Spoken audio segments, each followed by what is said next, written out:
we are in a period where conspiracy theory is flourishing. There has been an explosion of conspiracy theories. Conspiracy theorists are having a field day. It's like Christmas for conspiracy theorists. Countless conspiracy theories. It feels like there's more of this out there than there has been. Why are there so many of these people? Conspiracy theories are a great American pastime, and not all of them are on the right. There's plenty on the left as well. They could be from the far left, they could be from the far right, they could have unconventional, deranged theories. They had very much gone down the kind of rabbit hole of conspiracy thinking, all kinds of ideas, the world is not as it seems, and so on. That's a very American preoccupation. Conspiracy theories are not new. Conspiracy theories have been woven into the fabric of American society since before the signing of the Constitution.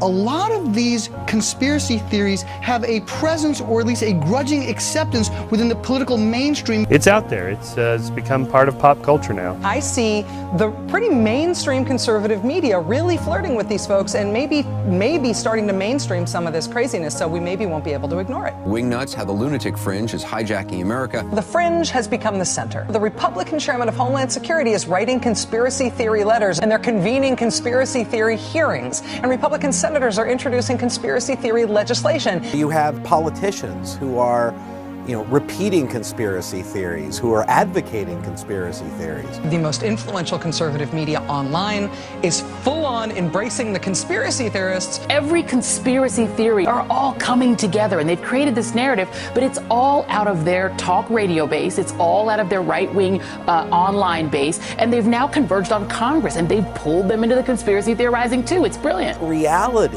has been subsumed into a conspiracy theory.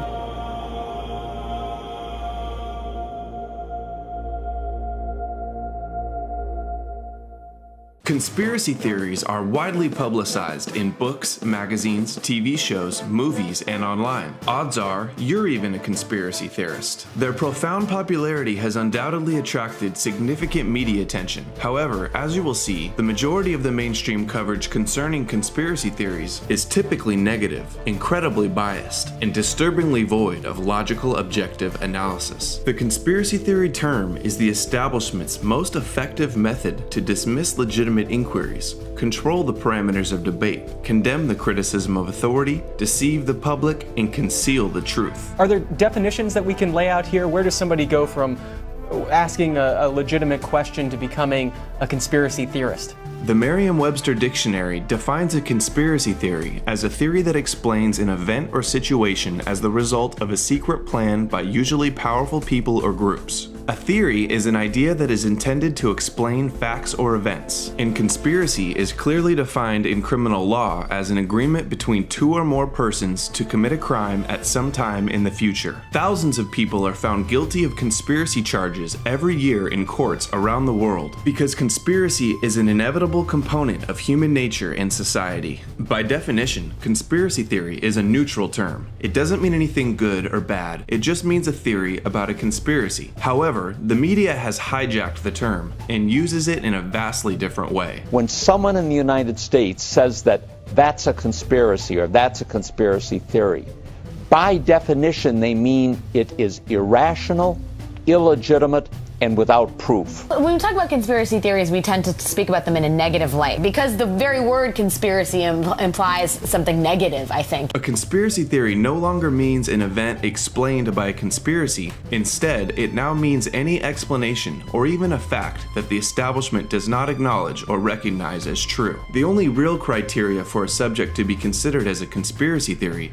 is for it to be characterized as one. Of course, not all conspiracy theories are created equal. Some conspiracy theories lack in facts and credibility, while others are unquestionably legitimate and deserve further examination. They vary widely in supporting evidence and plausibility, but each claim should stand on its own merit. Nevertheless, the media broadly paints them all with the same conspiracy theory brush, lumping them all together and dismissing them as ridiculous, baseless fantasies by merely mentioning the conspiracy theory term. This is a conspiracy theory in search of a conspiracy. I'm sorry to kill your conspiracy theories, but that is what happened. He's putting together these conspiracy thoughts, and I'm asking you if you agree. They use the term conspiracy theorist to essentially shut down any dissent, to really shut down any analysis of what the government is telling us. He said the government should call anybody who stands against them a conspiracy theorist.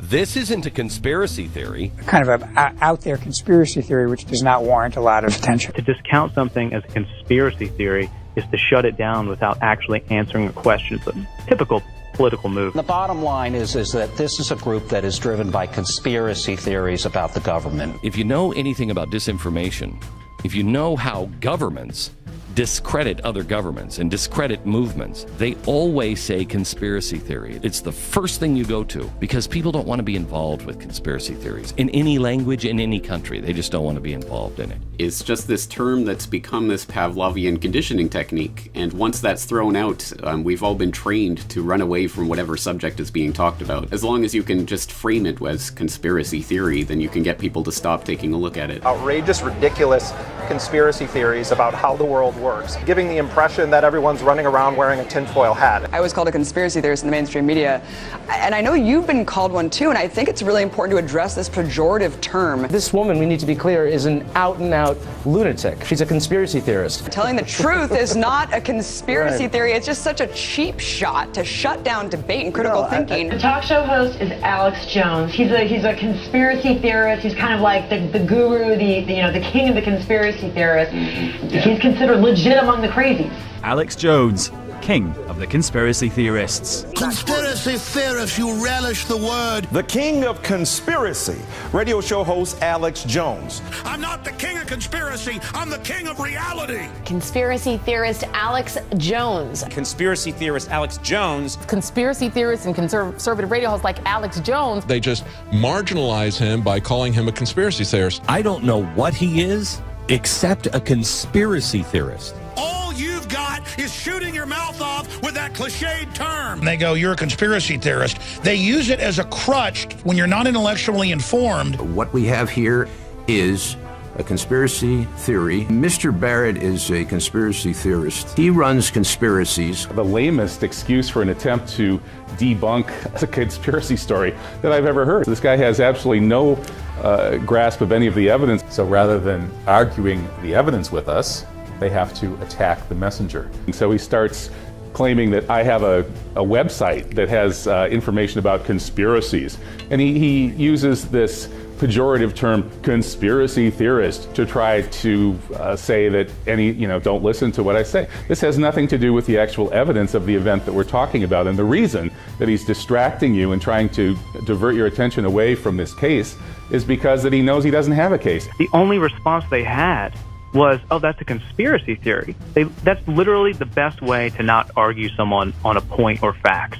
If you discount it as a conspiracy theory, everyone's brains turn off. They say, oh, it's a conspiracy theory. And even questioning the most basic understanding of things, a 4-year-old would question things. And if you question it You're crazy. all, you're crazy, un-American, and totally disenfranchised. I just don't understand the hatred for the country. I don't get the hatred for the country, Bo. Most of these people buy into this. They just hate the country. It's just something that people have to be negative. Whether or not you know who did it and why is not the question to me. Right. You can actually say, as an American, I don't believe the official story. Right. And still be crucified as a kook, talentless, and somebody who doesn't deserve to be in the country. Move is what people would say to me. Why don't you move? There's a certain political etiquette, I would call it, about what is proper to discuss and not proper. And if it's too difficult, it becomes over the pale. It becomes conspiracy nut stuff. It's not just the information you put out, it's even asking the question, which is not permitted. I ask questions, and what perturbs me is that you don't get answers. Nobody wants to talk about it. This event that changed our entire history of our country, why aren't we allowed to discuss it? Why aren't we allowed to ask questions? The moment you do, you get a reaction like he gave me. How dare you? How dare you question your government? In this country, I thought before, and it was good to ask questions. It was Challenge good. authority. Challenge authority. But now apparently we've changed to where you're not allowed to challenge authority. You have to accept what the government tells you, keep your mouth shut, and stay in line. Well, that's not the America that I served as the military. If someone wants to dig deeper and not accept the government's analysis at face value, they're considered almost un-American. The overwhelming majority of Americans don't believe the official story, yet anyone who questions it is labeled fringe, a conspiracy theorist. And we're not even saying what happened. We're questioning things. We're questioning based on reality and statistics and facts and information. They won't even listen to them enough to see if what they're saying is true. And that's really sad, but it's dangerous.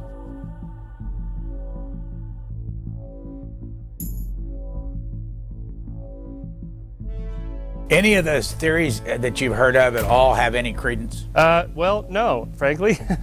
You'd think there might be something useful in it. No, there's no credence to it at all. All of their claims are spurious. They're backed up by nothing. They're backed up by nothing. How strong are their arguments? I mean, do they lay out their claim and they just say conspiracy and then they just leave it right there? Or, I mean, do they really detail out their line of thinking? There is not one shred of evidence to back that insane assertion up. A conspiracy theory based on nothing. There is absolutely no evidence. Without a shred of evidence. None whatsoever. Completely crazy theory. You have no evidence. No backup, no proof. Absolutely no evidence. There's not a fact in between there. Making statements that he can't back up with fact. No basis in fact. They just don't stand up to any kind of logic or interrogation of the facts. Vast conspiracies that are hiding these vast problems that don't exist, that have been disproven over and over again.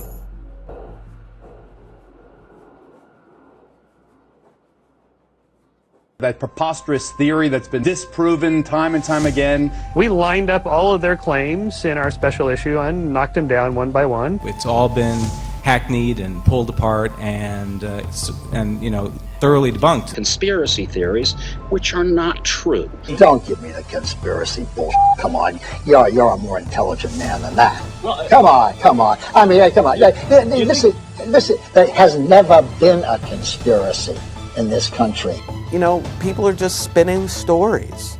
They can believe whatever they want, but it doesn't mean that it's real. No theory of anything explains all the facts, even if there are still some unsolved mysteries, which is perfectly okay. We have to have a certain tolerance for ambiguity. We can't explain everything. Not everything is a conspiracy. Some things just are what they appear to be. That usually tends to be the reality of things.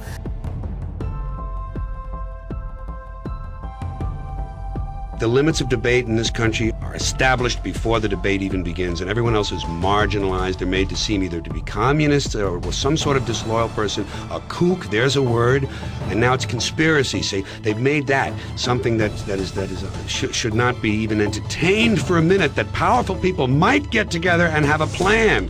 Doesn't happen. You're a kook. You're a conspiracy buff. The mainstream media's agenda is clear. They want you to believe that conspiracies don't exist, the world is exactly like they say it is, and anyone who disagrees is to be marginalized, mocked, and shamed. True investigative journalism would genuinely examine the evidence, rationally debate the issues, and logically come to conclusions. But instead, the corporate mainstream media shamefully resorts to deceptive tactics, incessant ridicule, and hostile name-calling. They're a bunch of nutcases. Nutty conspiracy garbage? Only those considered nut jobs question the official conclusion. They're marginal nuts. These nuts are still in the shadows, Mike. A lie that wallows in the shadows like this kooky conspiracy theory. This was just kooky people. I probably wouldn't pay attention to it.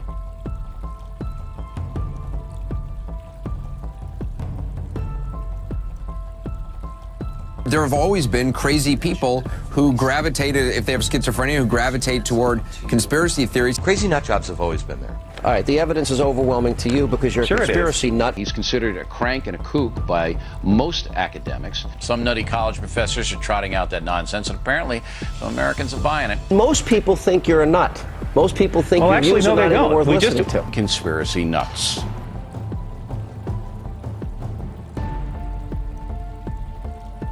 Rather than actually debate the issue and talk about just what's going on here, Alan, you want to make it personal and go Wait. after the individual. Nothing surprises me what these wackos can come up with. He really lives in the land of wacky. Unfortunately, the act of questioning anything about this event now runs you the risk of being dismissed as a conspiracy theorist or a lunatic by the corporate media. Ranting like a lunatic. A lunatic. An absolute, diehard, insane lunatic.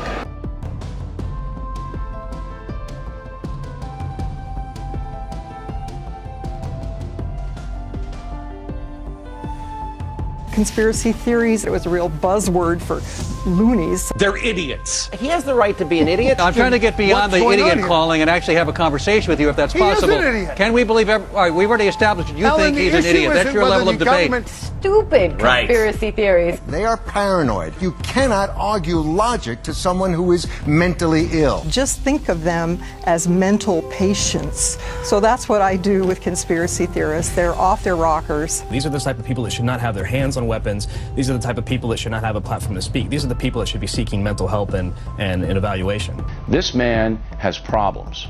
All right? He's got problems. He's a madman. The things he has said are so crazy, it's frightening. These people are just a bunch of maniacs.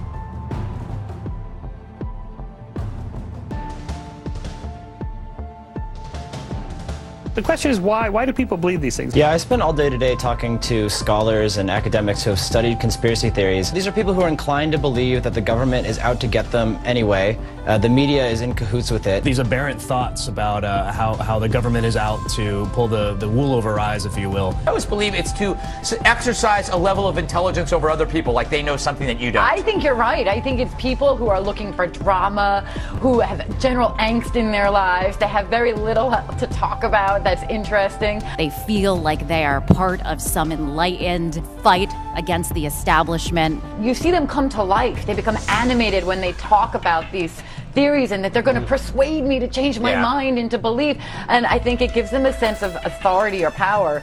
Most of the time, I agree with you. I think they're just nonsense. If you believe one conspiracy theory, you're more likely to believe 2 or 3 or 4. Have you ever met someone who believed one conspiracy theory? The most fantastical things are taken as common knowledge. You've been hearing the conspiracy theories on this for many years as well, and sometimes you have to scratch your head. Why are some people so eager to believe in conspiracies? Historically, we see that these conspiracies come after very upsetting events. In a time of economic difficulty or in a time when things are going wrong in very visible ways, people try to seize on something awful, which may in fact be causal. It may have produced the bad outcome, or it may just be made up. So if you're scared or if you're angry, and a lot of people are, conspiracy theory seems appealing. And if they're politically polarized and full of anger or distrust, then they can start believing something that's baseless or ridiculous. Each time something really scary and disastrous happens, people search for meaning.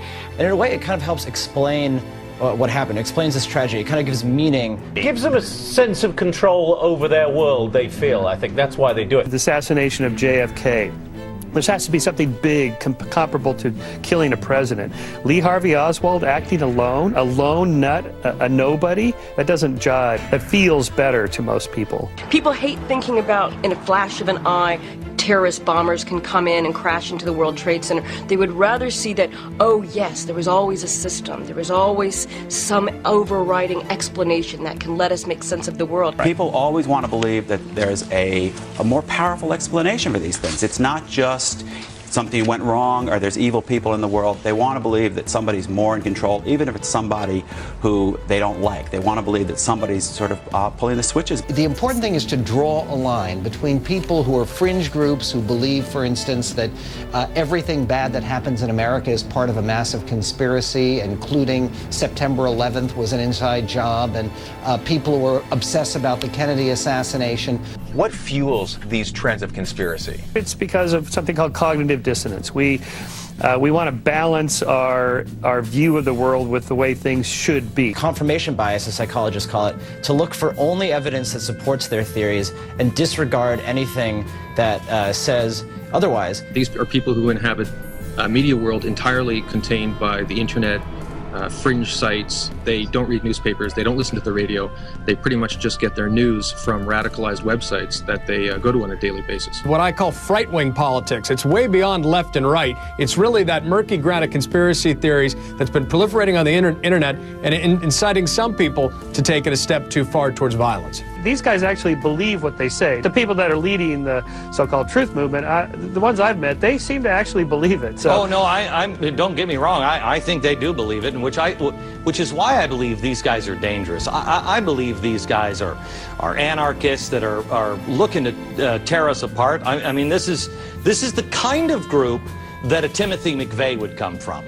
Yeah, that's right. That's what makes it a little bit scary. The floating of fantastic conspiracy theories that in many cases have helped drive people to violence. What has changed about this country and the world that has made these conspiracy theories more dangerous these days? Conspiracy theory radicalism, which almost always butts up against justifying violence. A lot of people who are looking into this, they're just curious. They have questions. That's fine. People should ask questions. They shouldn't believe everything they see or read. But when you start asking those questions, then you have to pay attention to the answers. And what the conspiracy people do is they reject the vast body of reasonable accounts, and then they seize on these few little anomalies that they think disprove the mainstream view. What people do on the fringes is they take those anomalies and they try to construct a whole new theory, but the new theory doesn't explain all the old facts that the old theory explains just fine. Conspiracy theorists, like all sorts of theorists, take disparate facts and put them together. And what makes a conspiracy theorist a little bit different is they put the facts together in alternative ways that are tinged with a kind of paranoia. Classic conspiracy theory, little grains of truth, but all adding up to something that really isn't true. The idea of a conspiracy theorist is, if I can disprove this point, then therefore I am proving the vast conspiracy. Any official story about anything can be torn down if the questions are incredibly broad or incredibly minute. I think that conspiracy theories in general really do work a bit like a game of telephone. They are told and retold and tend to get more and more far out in the telling. Urban legend type tales that have been told and retold without any factual basis. People are fundamentally skeptical. People don't trust the explanations they have. This mistrust of an official explanation motivates them to go looking further, and then they want to keep going and keep going and keep going and find out what they think could be a more convincing explanation. Many of these people spend 10 to 12 hours a day on the internet, and they're sort of like idiot savants. They just made themselves experts in the minutiae of the conspiracy theory that they're obsessed with. Even when there is a clear explanation, then you have this search for supposed other evidence out there, and people just kind of pick it up and run with it, even when it seems completely unwarranted. We are natural pattern-seeking animals. We look for and find connections. We connect the dots like constellations in the sky. We find the constellations of meaning in our complex, chaotic world. I think that conspiracy theorists are making it more miserable for us in this, as we pick and choose our ways of life. I hear you. When you blame the government or whoever, you're actually removing the blame from the actual perpetrator, and you're putting it on somebody else. So in this quest to speak the truth or whatever, they're really doing a disservice to everyone involved. When you reject facts, reality, and you grasp to this idea that the government is out to get you, it's a slippery slope. What's next?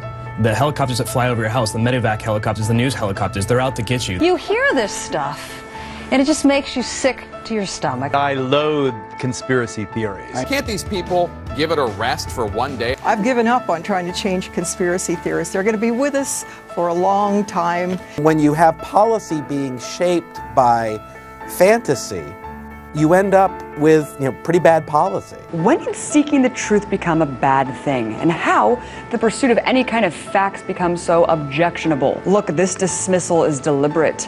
It's also severely dumbing down the dialogue we should be having, and in fact, it's an endangerment to investigative journalism. For crying out loud, to question official narratives is the role of journalists, historians, and documentarians. Otherwise, we'd just be getting our news verbatim from government press releases. The majority of Americans believe that JFK was assassinated by a conspiracy. And also, a majority of people have questions about 9/11 also. Knowing this, how does it feel to go on shows like Piers Morgan and other shows on the mainstream media and to be ridiculed and painted as a lunatic for bringing up these issues? Well, because that was the CIA's mission to anyone that questioned it. That's how they do. They try to marginalize you.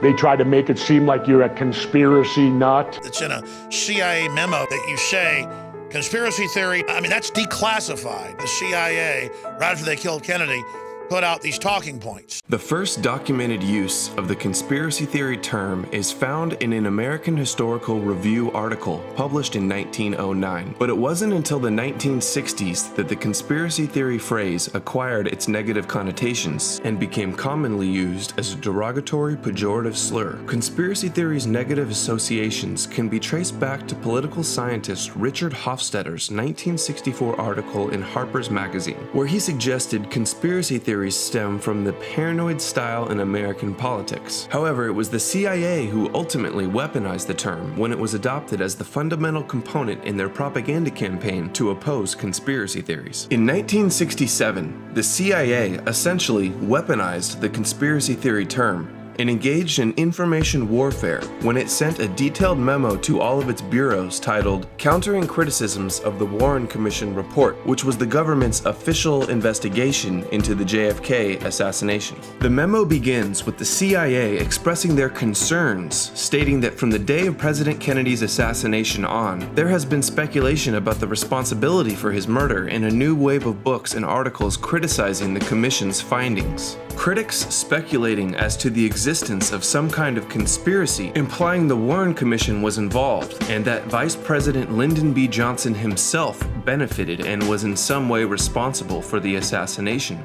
Conspiracy theories have frequently thrown suspicion on our own organization because we were directly involved and contributed to the investigation. This trend of opinion is a matter of concern to the U.S. government and our organization because it affects the whole reputation of the American government and casts doubt on the leadership of American society. Despite being marked "Destroy when no longer needed," the dispatch was released 9 years later in response to a New York Times Freedom of Information Act request and is available online. The memo was marked Psych, short for Psychological Operations, or PSYOP, and CS, short for Clandestine Services. The memo outlines a detailed series of actions and techniques to counter and discredit the claims of conspiracy theorists. Its directives include instructing agents to, quote, employ propaganda assets to refute the attacks of the critics, adding, book reviews and feature articles are particularly appropriate for this purpose, advising covert assets in the media to ignore conspiracy claims unless discussion is already taking place, and directing agents to remind their friendly elite contacts, especially politicians and editors,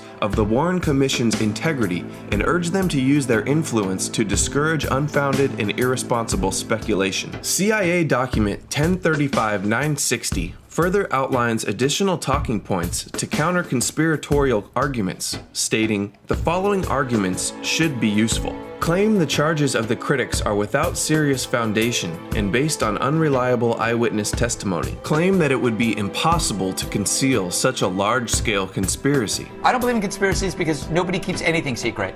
Nobody keeps anything secret. That is the best defense against conspiracy theories. The biggest problem with conspiracies, particularly government conspiracies, is government bureaucrats are not very competent and they can't keep their mouths shut. There is no conspiracy because people can't keep their mouths shut. Can you actually imagine that our government was capable and then keeping it off of the front page of the New York Times?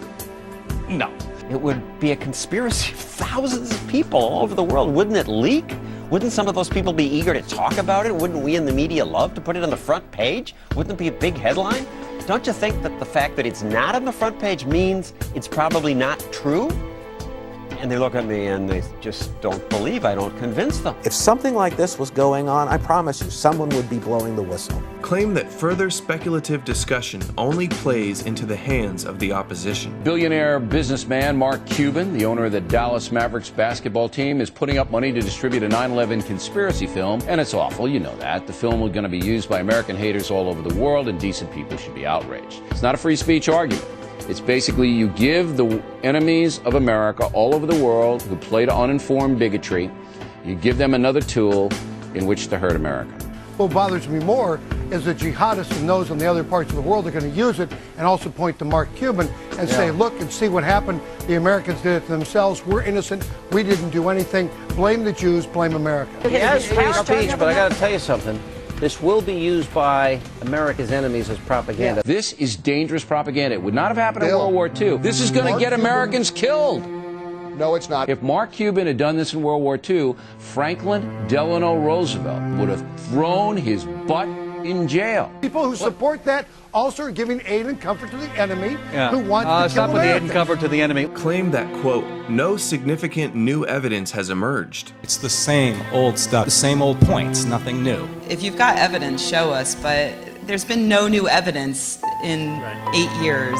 Go away. Sorry. Accuse theorists of falling in love with their theories. They are too ideologically and I think emotionally satisfying to the people who espouse them. Claim conspiracy theorists are wedded to their theories before the evidence was in. Conspiracy theorists take those facts and unwind them on the basis of an original belief. Conspiracy theories work backwards. Accuse theorists of being politically motivated. The far left fringe has embraced the conspiracy theory that elements of the U.S. government carried out the attacks on 9/11. It's unbelievable, but that's what they're saying. Why is the far left putting military and all Americans in danger? The left's going to go nuts over it like they did with Michael Moore. All right, Mr. Liberal, why don't you get to your point instead of being a little snotty, left-wing radical? Go ahead. This is also not a left-right Let's sit down issue. and talk. Alex Jones is behind this movie is a right-winger, by the way. This is not left-right. You're trying to create a partisan wedge to keep people in the partisan left-right paradigm. Accuse theorists of being financially motivated. I get that the guys who sell this stuff for a living have a reason to sell this stuff. There's always going to be a very, very, very exciting market for these things. There is money to be made in feeding the ragged edge of America's long-standing conspiratorial mindset. And, I'm sure it's good for business. These guys have a good racket going. It's always the end of the world, but not quite yet. Subscribe for one more month, because then it'll be the end of the world. Only $19.95, and yes, you can pay in gold. The government and media continue to rely on the conspiracy theory pejorative label, paired with the psyop tactics found in this memo, to dismiss conspiracy allegations to this day. The CIA's strategy to make conspiracy belief a target of ridicule and hostility is arguably the most successful propaganda campaign in modern history. The government's network of covert propaganda assets and friendly elite contacts referenced in this document were partially brought to light in a 1975 congressional investigation into government agencies' intelligence activities. The hearings, known as the Church Committee, were investigating the intelligence activities of the CIA, NSA, and FBI after illegal surveillance activities surfaced during the Watergate scandal. Do you have any people being paid by the CIA who are contributing to a major circulation American journal? We do have people who submit pieces to American journals. Do you have any people paid by the CIA who are working for television networks? This, I think, gets into the kind of getting into the details, Mr. Chairman, that I'd like to get into in executive session. The investigation revealed that the CIA was paying bribe money equivalent to $1 billion adjusted for inflation under the table to heads of major media companies, editors, and reporters to act as gatekeepers and propagandists for the establishment. The commission's final report determined that, quote, the CIA currently maintains a network of several hundred foreign individuals around the world who provide intelligence for the CIA and at times attempt to influence opinion through the use of covert propaganda. These individuals provide the CIA with direct access to a large number of newspapers, periodicals, scores of press services and news agencies, radio and television stations, commercial book publishers, and other foreign media outlets. In 1977, Pulitzer Prize winner Carl Bernstein shined further light on the CIA's propaganda network in his Rolling Stone article titled "The CIA and the Media." The article exposes how America's most powerful news media worked hand in glove with the CIA and that the Church Committee actually played a part in covering it up. After leaving the Washington Post, where he uncovered the Watergate scandal with partner Bob Woodward, Carl Bernstein spent 6 months investigating the relationship between the CIA and the media. His findings revealed that for the last 25 years, the CIA built a network of over 400 covert propaganda paid operatives, secretly spread throughout influential positions in the mainstream media, including the Associated Press, Reuters, UPI, ABC, NBC, Newsweek, and the largest newspaper and magazine publisher, Hearst, adding, quote, by far the most valuable of these associations, according to CIA officials, have been with the New York Times, CBS, and Time Incorporated. At CBS, we had been contacted by the CIA. As a matter of fact, by the time I became the head of the whole News and Public Affairs operation in 1954, the ships had been established, and I was told about them and asked if I'd carry on with them. The CIA's secret propaganda campaign to manipulate the media came to be known as Operation Mockingbird. Operation Mockingbird, you know, this was a program that the CIA, FBI was inserting operatives within all the major media networks. I mean, we're talking about all of them. Yeah. Papers, publications. My whole question is this still going on today? Because they've really permeated throughout the culture of the establishment media. And really, we see the establishment media today, they just parrot the establishment. I'm like, wait, has this gone full circle? You say that continues today? Well, I would think probably for a reporter it would continue today, but because of all of the revelations of the period of the 1970s, it seems to me that a reporter's got to be much more circumspect in doing it now, or he runs the risk of at least being looked at with considerable disfavor by the public. I think you've got to be much more careful about it. You ask, is this still going on today? Well, we can look at the last National Defense Authorization Act, NDAA 2013, has a provision in there that legalizes propaganda. Propaganda, a program by governments to manipulate people's thoughts and opinions. We are in an information war, and we are losing that war. I'll be very blunt in my assessment. Clearly, the United States feels on the defensive, in part because it can no longer monopolize terms of the debate. There's other information out there. There are other points of view. And those points of view are profoundly damaging to a country that believes that its point of view is the only point of view. The First Lady of the United States recently addressed concerns about internet. She said we're all going to have to rethink how we deal with the internet. There are a number of serious issues without any kind of editing function or gatekeeping function. She said what the problem with the internet was just getting started back in those days, is that there are no gatekeepers. Think about that. There are no gatekeepers. She wants gatekeepers on the free flow of information. 1995 was also on a 93 memo. Clinton administration feared internet's ability to democratize news. It says, the new media is here. We've got to control info. We can't let the public have access, these are quotes, to free information. This attack on free speech is happening because the old dinosaur media, the state-run media, is in free fall.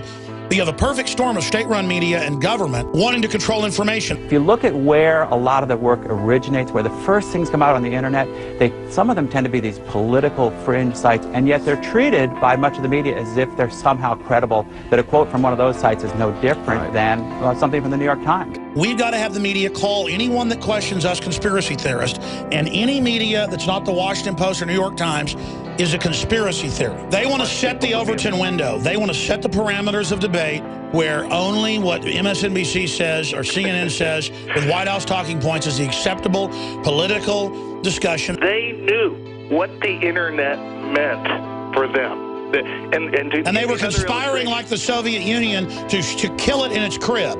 The great story here for anybody willing to find it and write about it and explain it is this vast right-wing conspiracy that has been conspiring against my husband since the day he announced for president. This is not our opinion or a conspiracy theory like Hillary puts in your mind, just a denial button people can push. They release this on the Clinton official presidential library website. Despite the media and government's outright condemnation of conspiracy theories, the public is becoming increasingly skeptical of the government and the mainstream media. It's hardly breaking news that the public has soured on the media, but the latest figures are truly sobering. 80% of Americans believe TV and newspaper reporters are dishonest and unethical, according to a Gallup poll.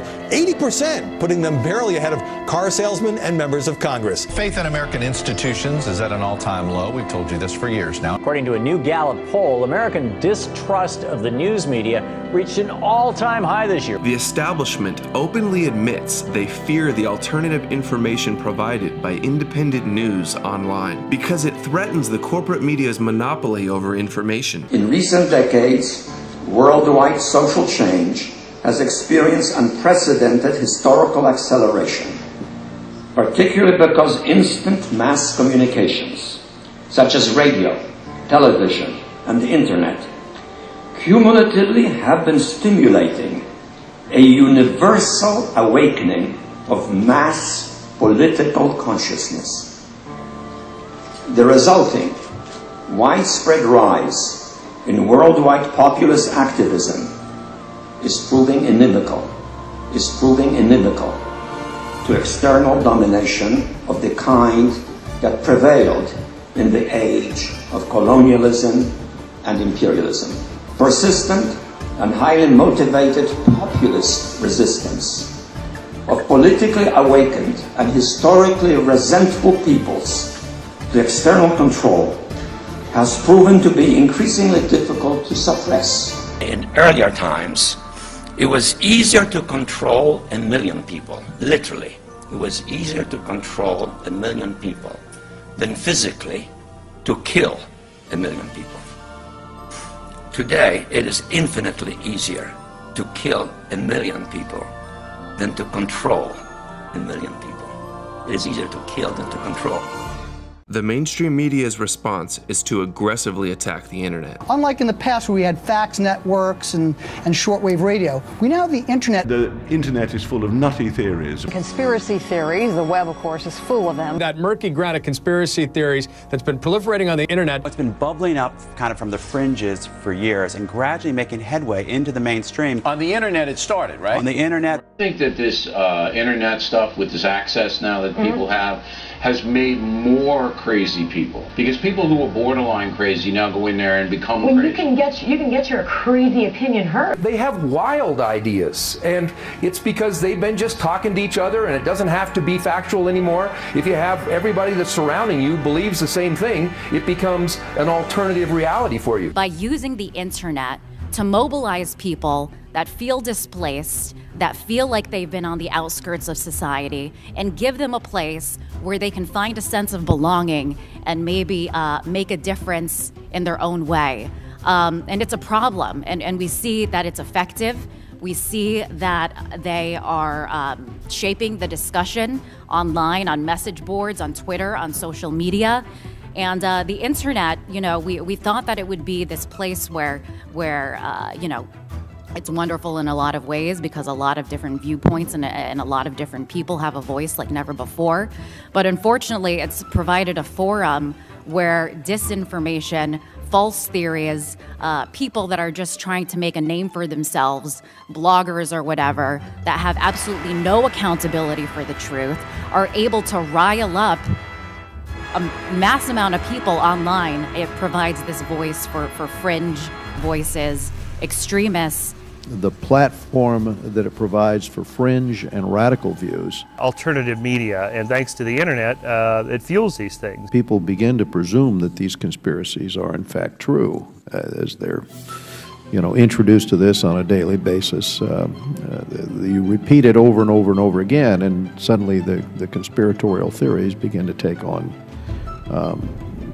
a life of its own. It provides a place for these people, a place where these people can congregate and feed off of each other's biases.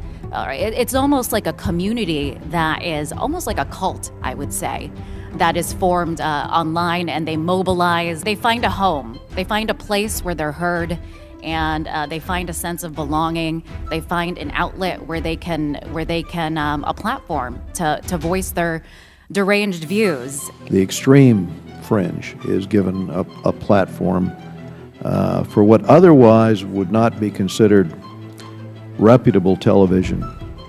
You know, most broadcasts wouldn't have on the types of voices with these conspiratorial theories. It tends to multiply online, and you see these dark corners of the internet where people pile on, and there's this very minute parsing of the technicalities of the supposed evidence, and more detail gets added and accumulated, and it kind of feeds on itself. It really almost makes you ask the question, would it have been better if we'd never invented the internet? When people who are like-minded get together, they tend to end up in a more extreme position that fits with the direction in which they were tending before they started talking to each other. In social media, you can quickly find a bunch of people who agree with you, and people are often kind of tentative about their belief just because they're not sure. And then when they hear other people who agree with them, they become more sure and much less tentative.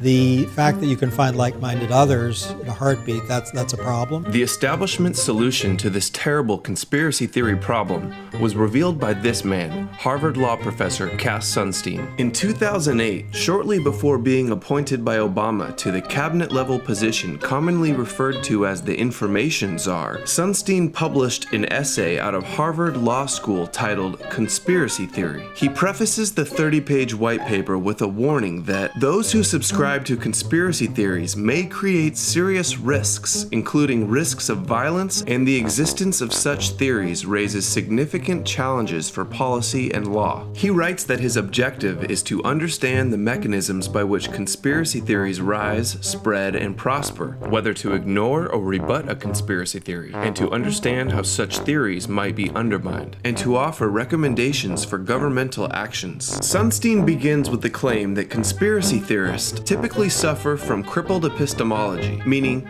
they know very few things and what they know is wrong, and that they only hear the conspiratorial accounts. He doesn't provide any footnote or evidence that conspiracy theorists are more likely than others to get their news exclusively from one source, but he uses this false premise as his justification to rationalize his authoritarian proposals. Sunstein's admitted goal is for the government to eliminate conspiracy theories, but claims they will only do so if it improves social welfare. He considers several startling policy responses to dampen the supply of conspiracy theories, including having the government ban conspiracy theories, having the government tax conspiracy theories, have the government itself engage in counterspeech to discredit conspiracy theories, have the government formally hire credible private parties to engage in counterspeech, and have the government informally encourage credible private parties to help. You may be thinking, no way, the government would never actually ban or tax Americans' free speech. That violates the First Amendment. But this constitutional law professor does not rule out banning and taxing conspiracies. He states that each instrument has a distinctive set of potential effects, cost, benefits, and each will have a place under imaginable conditions. And if a conspiracy theory became so pervasive and dangerous that censorship would be thinkable,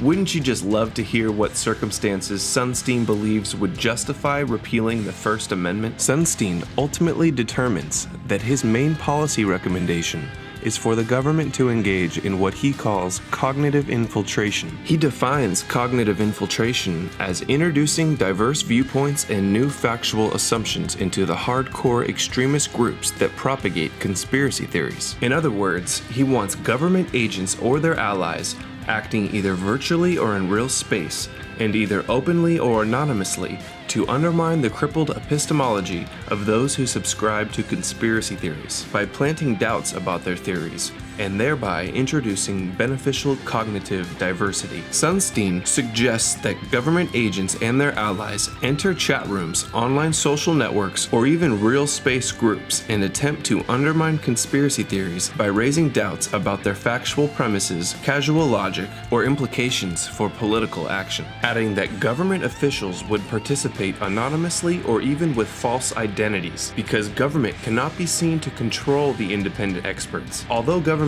can supply these independent experts with information and perhaps prod them into action from behind the scenes, but too close a connection will prove self-defeating if it is exposed. When confronted about his Orwellian proposals by independent journalist Luke Rudkowski from We Are Change, Sunstein played dumb and claimed he didn't remember the article, implied that he didn't really write those things, yet he refused to retract his statements and said he's just focused on doing what his boss, the president, wants him to do. Where you openly advocated government agents infiltrate activist groups of 9/11 Truth and also stifle dissent online.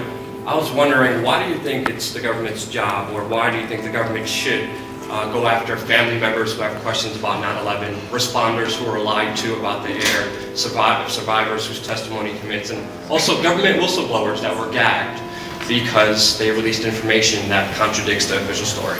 Why do you think the government should do that? I think as Ricky said, I've written hundreds of articles and I remember some and not others. That one I don't remember very well. I hope I didn't say that. But whatever was said in that article, my role in government is to oversee federal rulemaking in a way that is wholly disconnected from the vast majority of my academic writing, including that. So I know that I'm just asking because you may be the next Supreme Court justice, or Bob will point to, and you did write those things, and that's why I want to bring them up to you. So all I can say is there are a lot of things that I've written, I guess, and there are even more things I'm said to have written. And that I may agree with some of the things I've written, but I'm not exactly sure.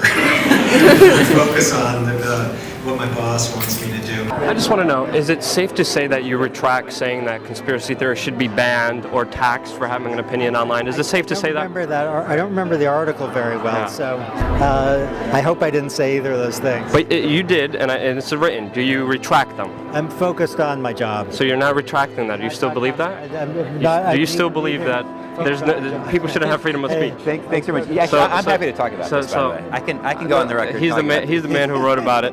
So Cass, do you still believe in the Joseph Goebbels approach? Please don't. I'm asking a question. I know, but you're I'm asking a question. Just, it's the job of a journalist to ask questions. Sunstein then runs away from the question like a coward. Pretending he doesn't remember the article is a bold-faced lie and an insult to our intelligence. The paper was already receiving a great deal of criticism at the time, and he even released a book shortly after titled Conspiracy Theories and Other Dangerous Ideas, where he expanded on the paper. He should have just named his book Dangerous Ideas by Cass Sunstein, because nothing is more dangerous than promoting government censorship and covert propaganda. But when someone calls Sunstein dangerous, it's all a big joke to him. The great quote, which is on the back of Cass's book, it's from Glenn Beck, and it says, "Cass Sunstein is the most evil man, the most dangerous man in America."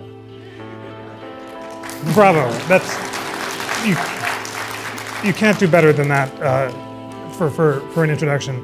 Despite the Orwellian policies in Sunstein's paper and the government's long history of secretly manipulating the media, any accusation that media figures may be covert government agents is dismissed outright. Changing the mind of conspiracy theorists is often very hard to do. It's true, and here's why that's a lie, and you're part of a conspiracy.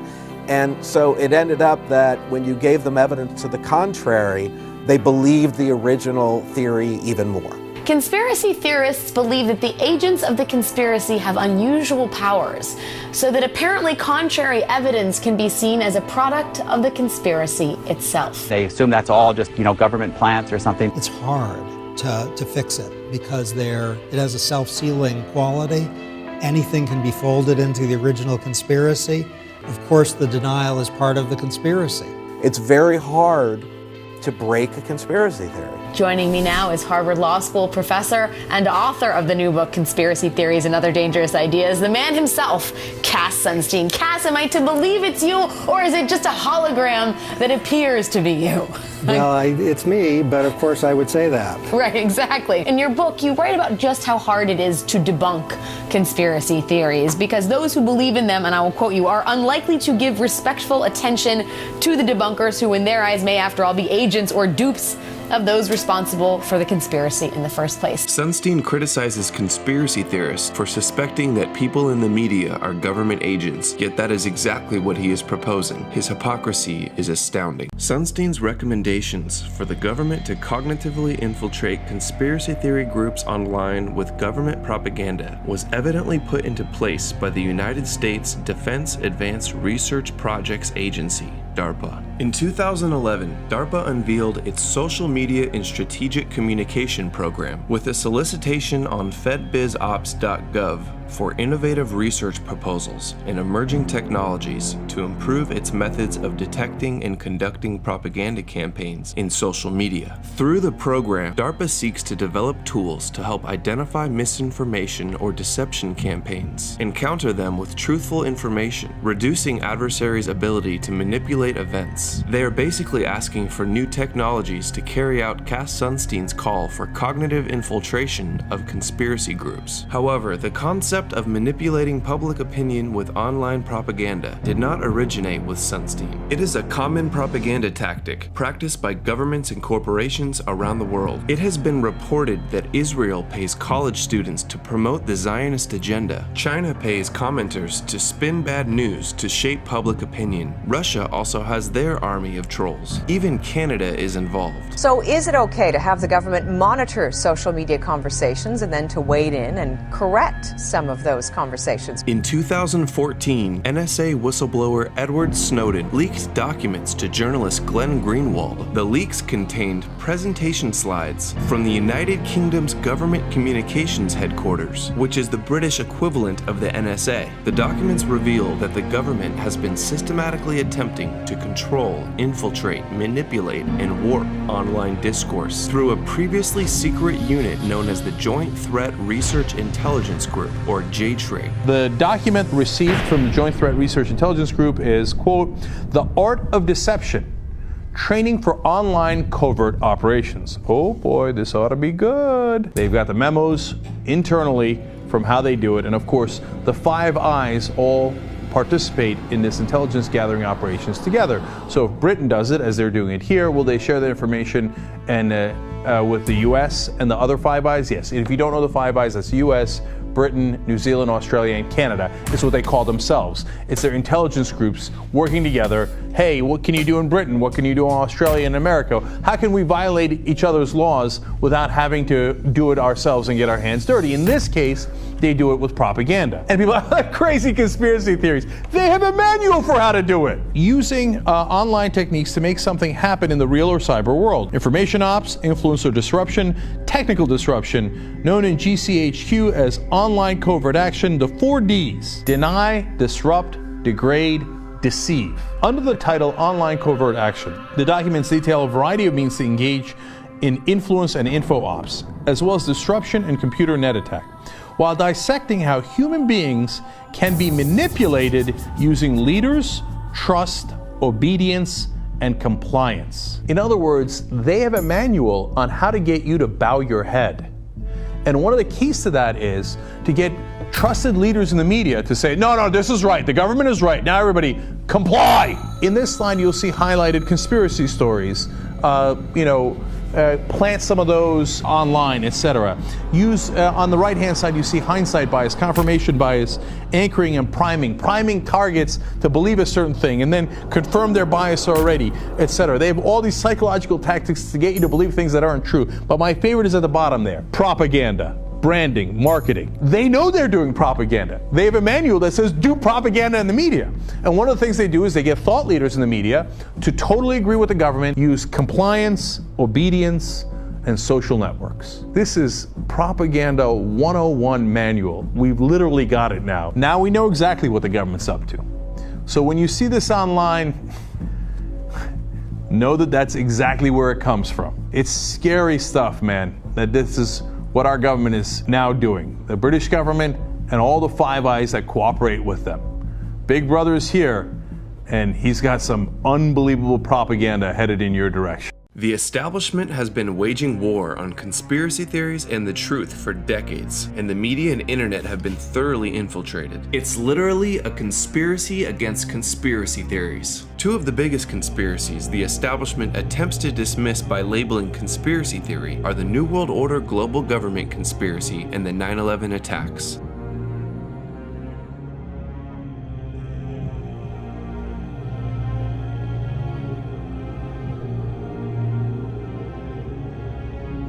For people perhaps not familiar, New World Order is generally accepted to be a conspiracy theory where people believe that there are elites out there forming some sort of special authoritarian government. This is the generally accepted view of what New World Order means. A lot of times when people use the term New World Order, you're already into the conspiracy arena. A belief in an overarching conspiracy of a New World Order. A New World Order. The New World Order, which is kind of a growing conspiracy group that believes the world is going to be taken over by forces in black helicopters and so on. Wild conspiracy theories, New World Order, that kind of stuff. They do not view the federal government as we do, as representatives of us, what they regarded as an oppressive force that is trying to have a UN kind of sanctioned takeover and elimination of our rights. There are actually people saying they're going to shuffle us off all onto train cars and send us to work camps.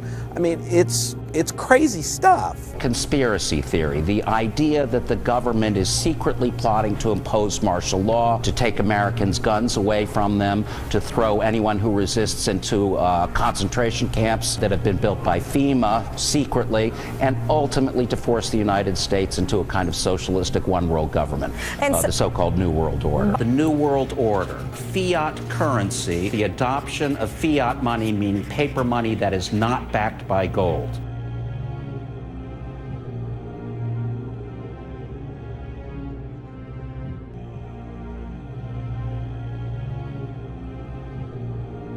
Many people in the Patriot world trace that conspiracy, that alleged conspiracy, to the formation of the Federal Reserve in 1913. One of the biggest warnings that Thomas Jefferson gave after they set up the Republic was watch out for the banks. The minute they start controlling the money supply, they will have tremendous power, and they will wield that power to squash democracy. The worst possible outcome, unfortunately, is the one we have right now. The question is, do we all work for central bankers? That's what I want to address to our guest tonight. Is this global governance at last? Is it one world, the central bankers in charge? Aren't we all just living and dying for what the central banks do? Well, of course we are, because if we look at the economic data, there's nothing to get excited about in that. What should be the proper relationship between a chairman of the Fed and a president of the United States? Well, first of all, the Federal Reserve is an independent agency, and that means basically that there is no other agency of government which can overrule actions that we take. Is the Federal Reserve a conspiracy theory? A lot of people in Washington are starting to believe that. I don't think so. It's a long-standing institution that's designed to stabilize the economy, and whether it makes mistakes or not, works or not, it's not a conspiracy. Tell that to some members of Congress. The Fed is an independent institution, which means that it's not subject to Congress. The president doesn't have oversight of the Fed. The Fed is a separate entity. Who has oversight of Janet Yellen? Janet Yellen is principally the person who has oversight of Janet Yellen. We just want to let you know the New World Order has no legitimacy, and that we as a people are not afraid, and we are waking up to the robber barons and the big banksters who are looting this economy with the Federal Reserve. Well, we have mega banks that are getting $85 billion a month of U.S. taxpayer money. Most of it goes to Europe and England. British taxpayers, EU taxpayers have to pay to these mega bankers. They're in there setting this up. It's come out. Those things all relate to a single conspiracy theory, the idea that there is a plot on the part of the government to create a one-world government, a socialistic, totalitarian regime, to be called the New World Order. We have before us the opportunity to forge for ourselves and for future generations a new world order, a world where the rule of law, not the law of the jungle, governs the conduct of nations. A new world order can emerge, a new era, freer from the threat of terror, stronger in the pursuit of justice, and more secure in the quest for peace. An era in which the nations of the world, East and West, North and South, can prosper and live in harmony. What is at stake is more than one small country. It is a big idea, a new world order. When we are successful, and we will be, we have a real chance at this new world order, an order in which a credible United Nations can use its peacekeeping role to fulfill the promise and vision of the UN's founders. When our founders declared a new order of the ages, they were acting on an ancient hope that is meant to be fulfilled. 100 generations have searched for this elusive path to peace, while 1,000 wars raged across the span of human endeavor. Now we can see a new world coming into view. A world in which there is the very real prospect of a new world order.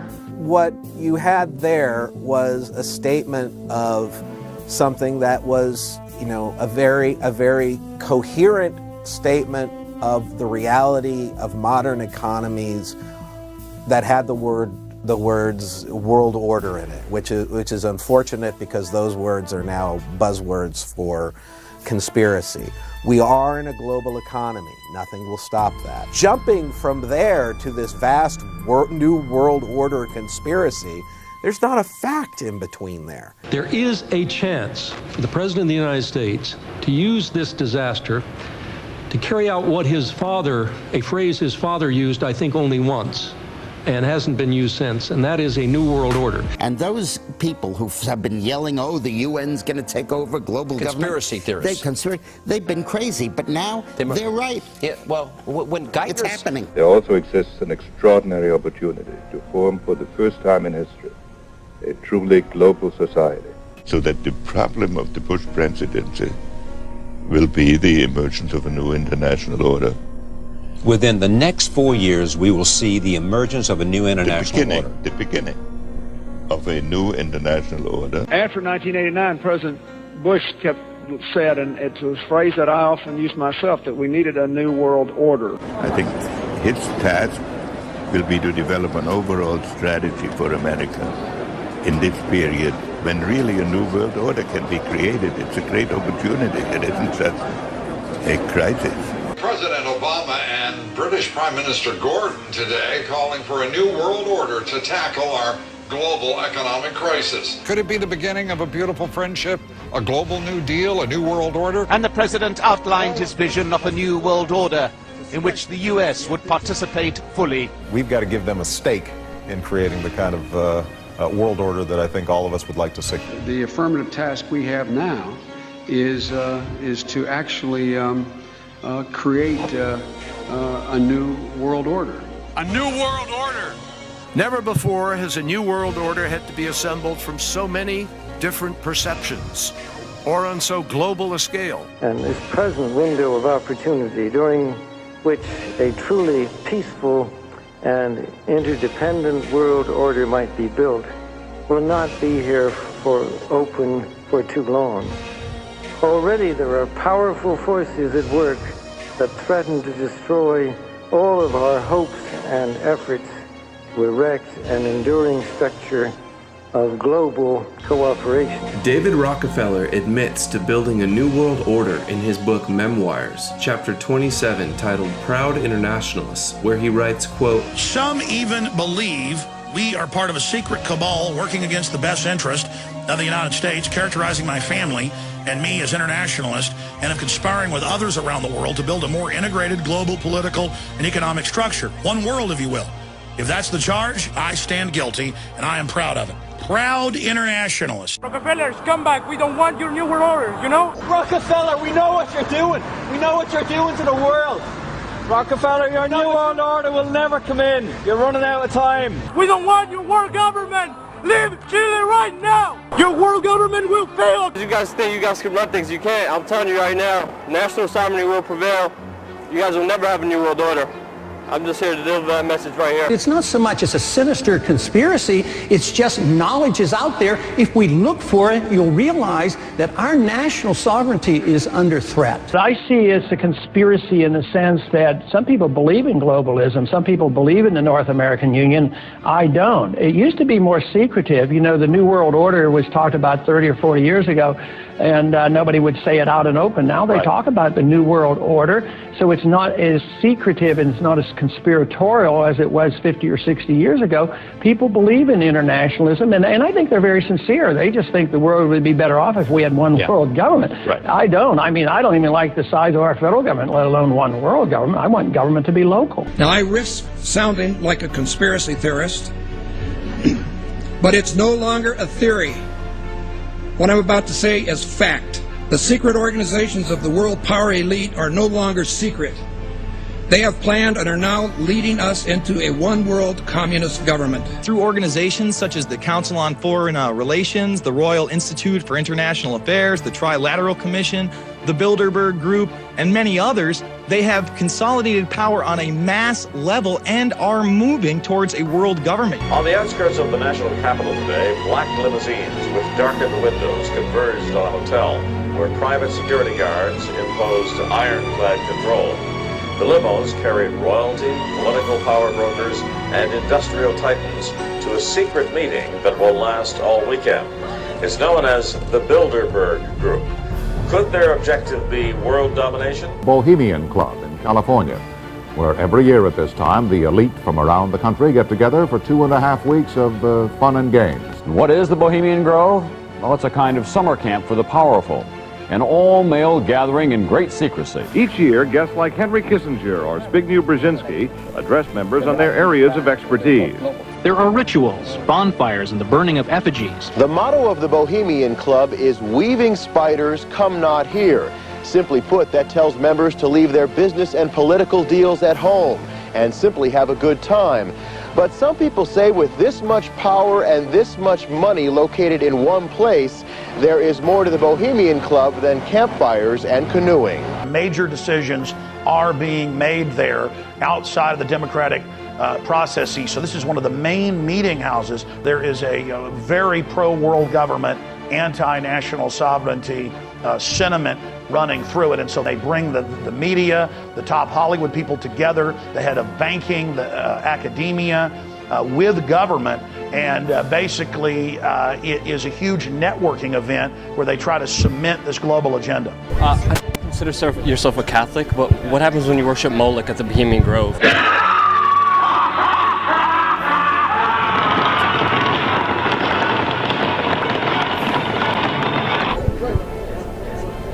Can you tell us what happens there? You actually believe all this junk? Bill Clinton said that Republicans run around naked in the woods there. As you say, the Bohemian Club? That's where all those rich Republicans go up and stand naked against redwood trees, right? I've never been to the Bohemian Club, but you ought to go. It'd be good for you. Get some fresh air. And you don't want to know what Richard Nixon said about the place. The Bohemian Grove that I attend, one time to time, the Easterners and the others that come there.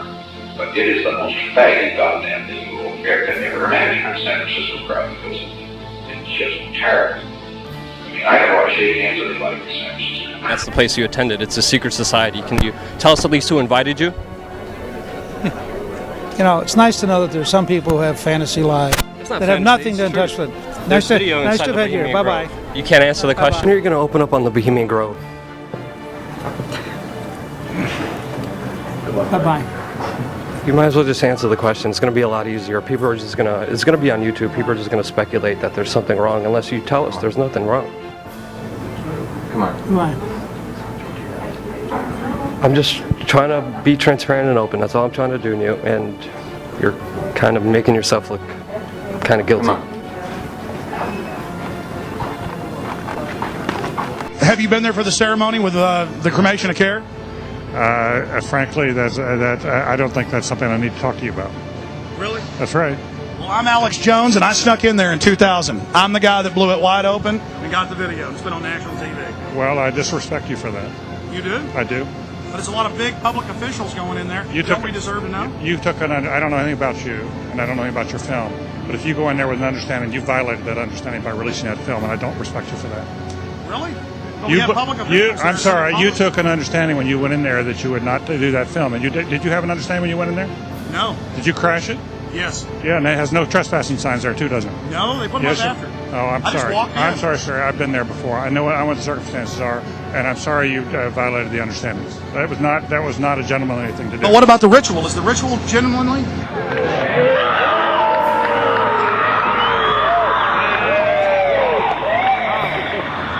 Sir, everything I don't owe you this comment. I know. This is what's called ambush journalism, and I disrespect you for that as well. So thank you and goodbye. The ritual? That's none of your damn business. Let's go to John in San Diego. What's going on, John? Can you address the Bohemian Grove Club private presidential? These guys in San Diego, it's too nice. The weather's too nice there. It goes to their head. Here's what happens, because I used to have a house in San Diego. Right. Not everybody. But you go out to the beach and you do all that, and then some kind of substance gets in your mind. And then John just demonstrated, like, can I address the Bohemian whatever? Whatever. John, San Diego. What's going on, John? How do you feel about the private presidential resort, the Bohemian Grove, having... All right, I don't know what you're talking about, and I don't care. You get the Kool-Aid crew, the Bohemian Grove. All right. Yale University is 300 years old this year, and were you to visit its campus, you would see that it still has exotic clubhouses, which look like tombs where Yale's legendary secret societies meet. The videotape provides a grainy glimpse into what appear to be the initiation rituals of a secret society that's been around since 1832, whose members have gone on to be leaders of Wall Street and the White House, the Senate and the Supreme Court. In the famous Skull and Bones Society, the rituals are still a secret. Even though it may seem silly to us, it seems to mean something to them, and you can't argue with the success of Skull and Bones. True. Famous alums include Senators John Kerry and John Chafee, to name two, and 3 presidents, William Taft, George Bush, and George W. Bush, who's been reluctant to talk about Skull and Bones. Does it still exist? The thing is so secret, I'm not even sure it still exists. The tape is a valuable artifact, an extremely rare view into the secret society that groomed the American ruling class for generations. You were both in Skull and Bones, the secret society. It's so secret we can't talk about it. What does that tell us? Not much, because it's a secret. Is there a secret handshake? Is there a secret code? I wish there were something secret I could manifest. 322, secret number? There are all kinds of secrets. You were a member of Skull and Bones from college and Bush. Were you in the same secret society as Bush? Were you in Skull and Bones? Thank you for cutting my mic. Thank you. Are you going to arrest me? Excuse me. Excuse me. What are you arresting me for? Whoa, whoa, whoa, whoa. Is anybody watching this? I'm not doing this. I want you to... He's got a taser on his chest.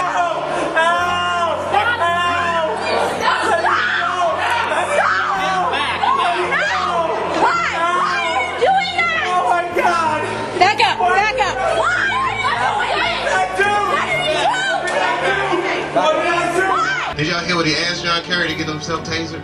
Did you hear the question? He was like, is it not true, Senator Kerry, that you are a member of Skull and Crossbones, a secret society with George Bush? And Kerry was like, that's a very good question, and I'm going to answer that question.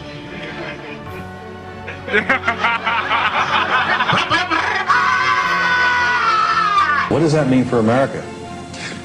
The conspiracy theorists are going to go on. I'm sure they are. I don't know. I haven't seen the web. Number 322. First of all, he's not the nominee, and look, I look forward. Are you prepared to lose? No, I'm not going to lose. I just wanted to meet them face to face. I wanted them to admit what they were doing. Who is they? He was in the office of the Trilateral Commission. Trilateral Commission? Yeah, the Trilateral Commission. All right, what is the Trilateral Commission? It's an organization founded in 1973 by David Rockefeller to bring together business and political leaders from the United States, Europe, Japan, so they could work together for better economic and political cooperation between their nations. And that's what they'd like us to believe. But you see, what they're really up to is a scheme to plant their own loyal members in positions of power in this country. Those who are involved in the Trilateral Commission and the Council of Foreign Relations usually ends up in positions of power. To work to erase national boundaries and create an international community, and in time bring about a one world government with David Rockefeller calling the shot. Would you like to hear the names of just a few of the people who have been on the Trilateral Commission? Not particularly. James Earl Carter. Heard of him? Look, Mr. Klein. Henry Kissinger. You heard of him? Dick Cheney, Bill Clinton, Madeleine Albright, as well as a whole host of well-known politicians and CEOs of multinational corporations like Goldman Sachs, ExxonMobil, Shell, Citigroup, and others. George Bush. Now, you remember at the convention, everybody thought it was going to be Ford for Veep. You know what happened? David Rockefeller just picked up a phone, put in a call. Hey, Ronnie, forget Jerry, it's George. Bye. So, no matter who won in November, they had their man in the White House. He set up the world order with his family, donated the land for the UN, and founded every major private globalist organization in every major country. The Council of the Americas, founder and honorary chairman, David Rockefeller. The Americas Society, chairman, David Rockefeller. The Forum of the Americas, founder, David Rockefeller. The Institute for International Economics, financial backer and board member, David Rockefeller. The Trilateral Commission, founder and honorary chairman, David Rockefeller. Rockefeller's influence also extends to the current administration. He was chairman emeritus of the CFR when Vice President Dick Cheney once served as a director, a relationship that Cheney concealed during his congressional career. It's good to be back at the Council on Foreign Relations. As Pete mentioned, I've been a member for a long time and was actually a director for some period of time. I never mentioned that when I was campaigning for re-election back home in Wyoming. Oh, thank you very much, Richard, and I am delighted to be here in these new headquarters. I have been often to, I guess, the mothership in New York City, but it's good to have an outpost of the council right here down the street from the State Department. We get a lot of advice from the council, so this will mean I won't have as far to go to be told what we should be doing and how we should think about the future. Gentleman right here in the blue. It's been reported that you and your wife are in the globalist CFR, which is a Council on Foreign Relations. I'd like to know if that is true. Well, first of all, I'm not... the Council on Foreign Relations, I don't know if I'm a official member. I've spoken there before. It basically is just a forum where a bunch of people talk about foreign policy. And so there's nothing, there's no official membership. I don't have a card or, you know, a special handshake or anything like that. If you've ever heard any of our call-in shows, you know that we have people that think about the conspiracy theories of people like you. You would be a poster child for these people because you have served on the board of the Council on Foreign Relations. You helped start the Trilateral Commission, and you've been to the Bilderberger groups. Well, yes, I haven't done those for years, so that's partial redemption, I suppose. But otherwise, yes. But what is belonging to all those groups? We talked about the Trilateral Commission when you were here in 1989. But what about the association with that? Are people too close in this world? People in business too close to the governments? Well, you know, there is such a thing as insidious influence. And the question is, how does it operate? Does it involve bribery? And does it involve some sort of psychological domination of individuals? I don't believe in this notion of some sort of secret societies controlling people.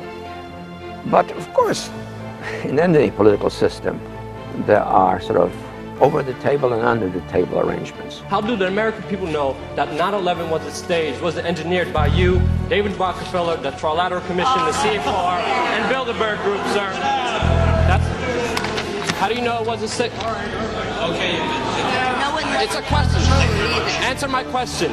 You sponsored Al-Qaeda, sir. You are a criminal. Oh, sit down. You sponsored Al-Qaeda. In 1979, you gave him money. That's true. You're a CFR scum. You are CFR New World Order scum. You and David Rockefeller will never have a New World Order. Answer my question. Will you please sit down and shut up? Answer. You will never get a New World Order.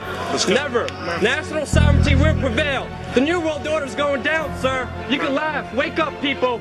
Wake up. Research the New World Order. This is important. Look it up. Investigate it. You mentioned something earlier that you've done that comes up right in the spot that you're sitting many times by our callers across the country.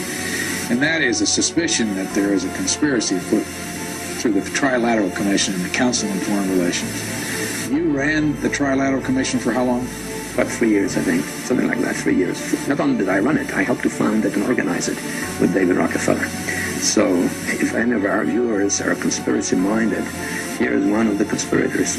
It's a criminal, illegitimate foreign banking cartel that runs America. 118 people only sit on 288 corporate boards that unify kind of this media conglomerate and corporate America. So you have people involved in Kraft Foods, Monsanto, so many different things, defense corporations, the pharmaceutical industry, lobbying together, all sitting on these boards, and it really is such a small amount of people really controlling all these things from the top down. It's a big club, and you ain't in it. You and I are not in the big club. The owners of this country, the real owners, the big wealthy business interests that control things and make all the important decisions, they own you. They own everything. They own all the important land.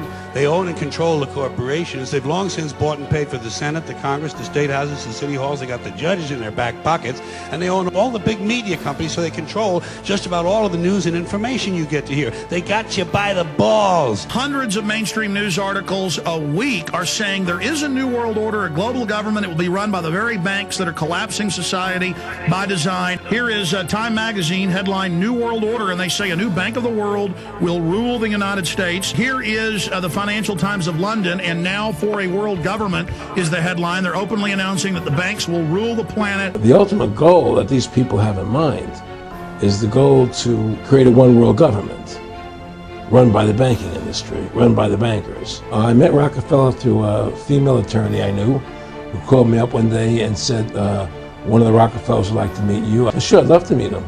And I met him and I liked him, and he was a very, very smart man. And we used to talk and share ideas and thoughts. And he's the one who told me 11 months before 9/11 ever happened that there was going to be an event. Never told me what the event was going to be. And out of that event, we were going to invade Afghanistan to run pipelines from the Caspian Sea. We were going to invade Iraq to take over the oil fields, establish a base in the Middle East, and make it all part of the New World Order. Later, 9/11 happened. And I remember he was telling me how you're going to see soldiers looking in caves for people in Afghanistan and Pakistan and all these places. And there's going to be this war on terror, of which there's no real enemy.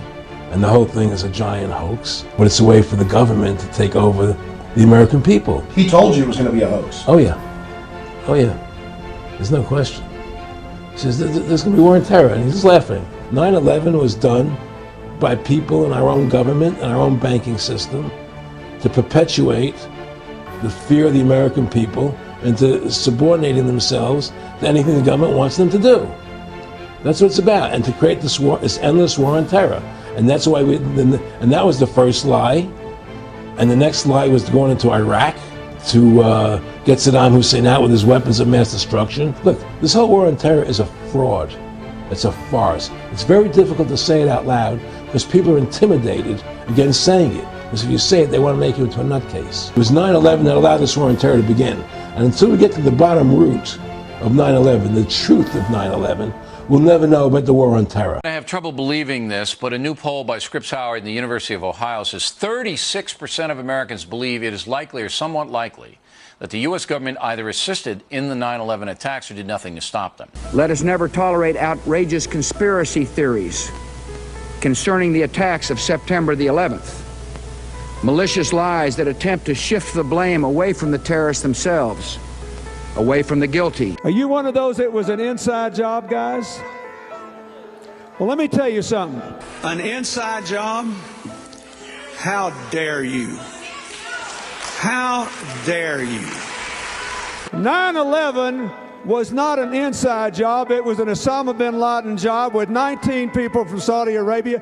They murdered 3,000 Americans and other farmers, including over 200 other Muslims, and we look like idiots, folks, denying that the people who murdered our fellow citizens did it when they are continuing to murder people all around the world. So we heard from you. You go away. Thanks for coming on. You have no evidence that the government's behind 9/11, and I frankly think it's an awful thing to allege, considering it's not true and you haven't proved that it is. I'm merely saying it is wrong, blasphemous, and sinful for you to suggest, imply, or help other people come to the conclusion that the U.S. government killed 3,000 of its own citizens, because it didn't. It is ridiculous to suggest anything other than the Al-Qaeda destroyed those buildings. Stop asking me to raise this ridiculous topic on the show and start asking your doctor if Paxil is right for you. Whatever one may feel about President Bush, that the government would deliberately kill 3,000 people. Cheney really wanted to have the cause of death of 3,000 people? Come on. To accuse the president of this, that's a terrible accusation to me. To say that these guys want to attack our country, in spite of the fact I don't agree with their policies, I don't agree with how they prosecuted the war on terror, but to say that they are behind it, or that they wanted to attack us and killed 3,000 Americans is so far beyond the pale to defy credulity. Anybody who thinks that 9/11 was carried out by the government isn't a truther, They're idiots. This whole idea that you have some documents which you say at least reinforce the idea that the government had advanced knowledge that 9/11 could happen. Absolutely. And didn't work to stop it. Now, I find a hard time believing you actually believe that. Oh, come off it, Jesse. No, not come off it. Wait a minute. Every war fought starts with a false flag operation. You can't, in all seriousness, sit there and try and make anybody. Okay, let me ask you this, Piers. Wait a minute. Let me ask you something. How much studying have you actually done of 9/11 other than what the government's told you and what mainstream media has told you? I've been studying it 4 years. I was editor of a national newspaper. I've talked to people. Wait a minute. In depth every day for 5-6 months. Really? So I know a lot about it. Well, and one then thing I do know is. Let me ask you this then. You cannot say that any member of the Bush administration knew it was going to happen or wanted it to happen. It's a ridiculous thing to say. Ridiculous. You believe that Dick Cheney, George Bush, and the whole administration should be prosecuted for their acts? You're making up Rosie O'Donnell-like scandals that says that 9/11 was an inside job. Well, why are you not allowed to ask anything about it? No, why, when you concluded. approach the government, I approach the government. I read everything possible. I watched all the hearings. You're right. I haven't read. You looked at my reading list. Have you read the 9/11 report and you think it's a piece of fiction? No, I believe everything in it. I believe my government's never lied to me, have they? And you notice how if you bring up 9/11 and they have any questions about it, immediately everyone attacks you over it, tells you you're crazy, calls you Rosie O'Donnell, insult you. Why? Because I ask questions? Defense of free speech. Popular speech, the First Amendment doesn't need to be defended. It's unpopular speech is why we have that amendment. You question 9/11, you're asking unpopular speech today. According to a recent poll, 49.3% of the people in New York believe that our leaders knew the 9/11 attacks were planned and that they intentionally failed to act. Are 49.3% of us just fucking crazy? There are a group of screwballs out here, and I mean truly screwballs, who believe that we were not attacked on 9/11 by terrorists flying planes, that those people really weren't killed by terrorists, that that's not what happened. And in fact, George W. Bush was sitting somewhere in the White House basement with one of these plungers, and he blew up those buildings. That's what these people believe. They are truly crazy people. Just so you know, we're not muffling intelligent dissent here. If you hear the shouting, it's a group of demonstrators who've come. 9/11 was an inside job. Oh, get a life. Get a life. 9/11 was an inside job. This woman, we need to be clear, is an out-and-out lunatic. She's a conspiracy theorist. She's a 9/11 truther. She thinks that water fluoridation is a government conspiracy. The people who said that 9/11 didn't really happen, or that 9/11 was an inside job, that 9/11 was not actually an attack on our country, but was rather a hoax perpetrated by our government in order to enslave us or something. Yeah, Rachel, because someone who wants the truth about why things are the way they are must believe that 9/11 either never happened or that it was a hoax or that the government completely engineered every facet in order to enslave humanity. Because apparently it's too hard to believe that this government would not care about the lives of human beings in order to advance geopolitical goals. Is it really too hard to believe the fact that Bush and his cabinet turned a blind eye to let the attacks happen or even ensure that they happened? A 9/11 truther. If you don't know what a 9/11 truther is, let me quickly tell you about them. The 9/11 for truth, I didn't know what that meant, that it was a real buzzword for loonies. Perhaps the most fascinating of terms that have become a pejorative for the establishment is truther. It's so-called truthers. The truthers who perpetuate the theory that the United States orchestrated the attacks on September 11th. One of the groups that I've been warning about for a very long time are these 9/11 truthers. Take the 9/11 truthers. These truthers are exactly the kind of people who want to rock this nation's foundation, tear us apart, and plant the seeds of dissatisfaction in all of us. These 9/11 truthers, who I've been telling you for years, are dangerous. I find it amazing, this kind of pejorative term truther for seeking the truth. Everybody's like, truther? You're a truther. You know, when idiots are calling brilliant people stupid, you got a real problem. If a truther is simply a person that cares about evidence and facts, no matter how ugly or uncomfortable they may be, then maybe that's a label we should all embrace. Those people who would like to destroy us are enemies like Al-Qaeda. They'd like to destroy us, and they will work with anyone. There are also people like white supremacists or 9/11 truthers that would also like to destroy the country. They'll work with anybody they can. You know, it took me about a year to start hating the 9/11 victims' families. I didn't think I could hate victims faster than the 9/11 victims. You have a warped view of this world and a warped view of this country. Well, explain that. Let me give you an example. No, I'm not going to debate this with you. Well, let me give you an example. Glick was saying without a shred of evidence that President Bush and Bush the Elder were directly responsible for 9/11. Now, that kind of stuff is not only loony, it's defamation. In respect for your father... It's September 14th. Do you want to know what I was doing? Shut up. Please don't tell me to shut up. In respect for your father, who was a Port Authority worker, a fine American who got killed unnecessarily by barbarians. By radical extremists trained by this government. Respect not for the him. people of America, I'm not the people, the ruling class, the small minority. Cut his mic. Cut his mic. I'm not going to dress you down anymore. Out of respect for your father. This is our house here. If somebody comes to your house and begins spitting on the floor, you'd remove them. Glick was out of control and spewing hatred for this program and his country using vile propaganda. These nuts are still in the shadows, Mike, and you're giving them power. Rosie O'Donnell, is she mainstream media? Yeah. Every day she's got well, listen, she just said this crap this week. And what happened to her? Tower 7. And what happened to her? People cheered for her.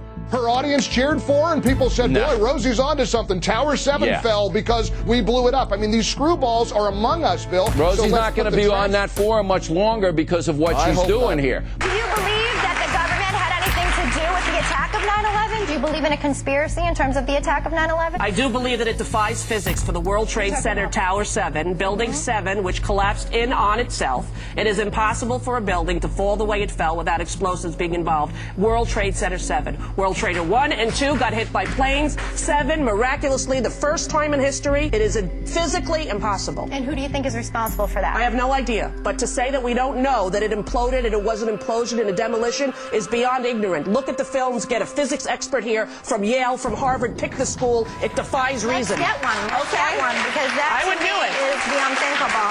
It is the unthinkable. But imagine if somebody could convince you of that, could prove it to you, Elizabeth. Just 7. I don't think it would happen. More than 1,300 architects and engineers examine the evidence about Building 7's collapse and disagree with the official report issued by the National Institute of Standards and Technology. It was in full free-fall acceleration.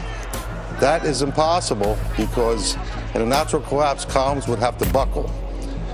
When columns buckle, there is a minimum resistance. It's asymptotic, if you know what that means. That means it never goes to zero.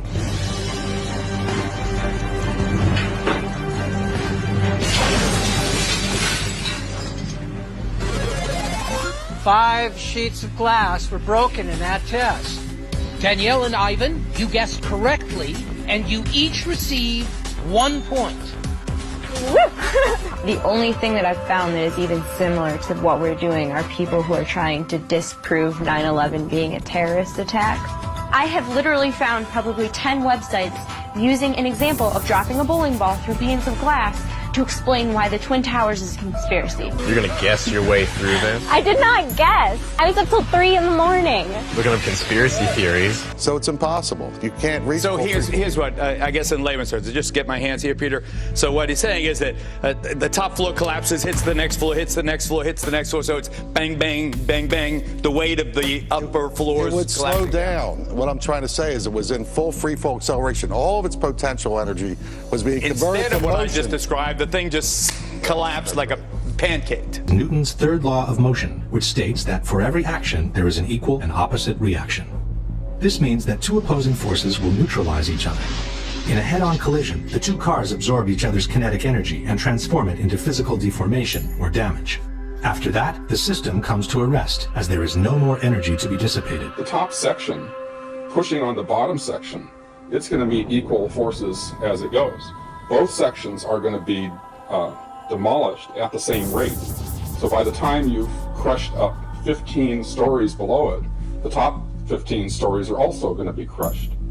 And so there's nothing left now to crush the rest of the building. Something of this kind is what we should have seen when the top section of the towers collapsed onto the lower one. The upper and lower sections should have mutually destroyed each other until all the energy is dissipated and the system comes to a rest.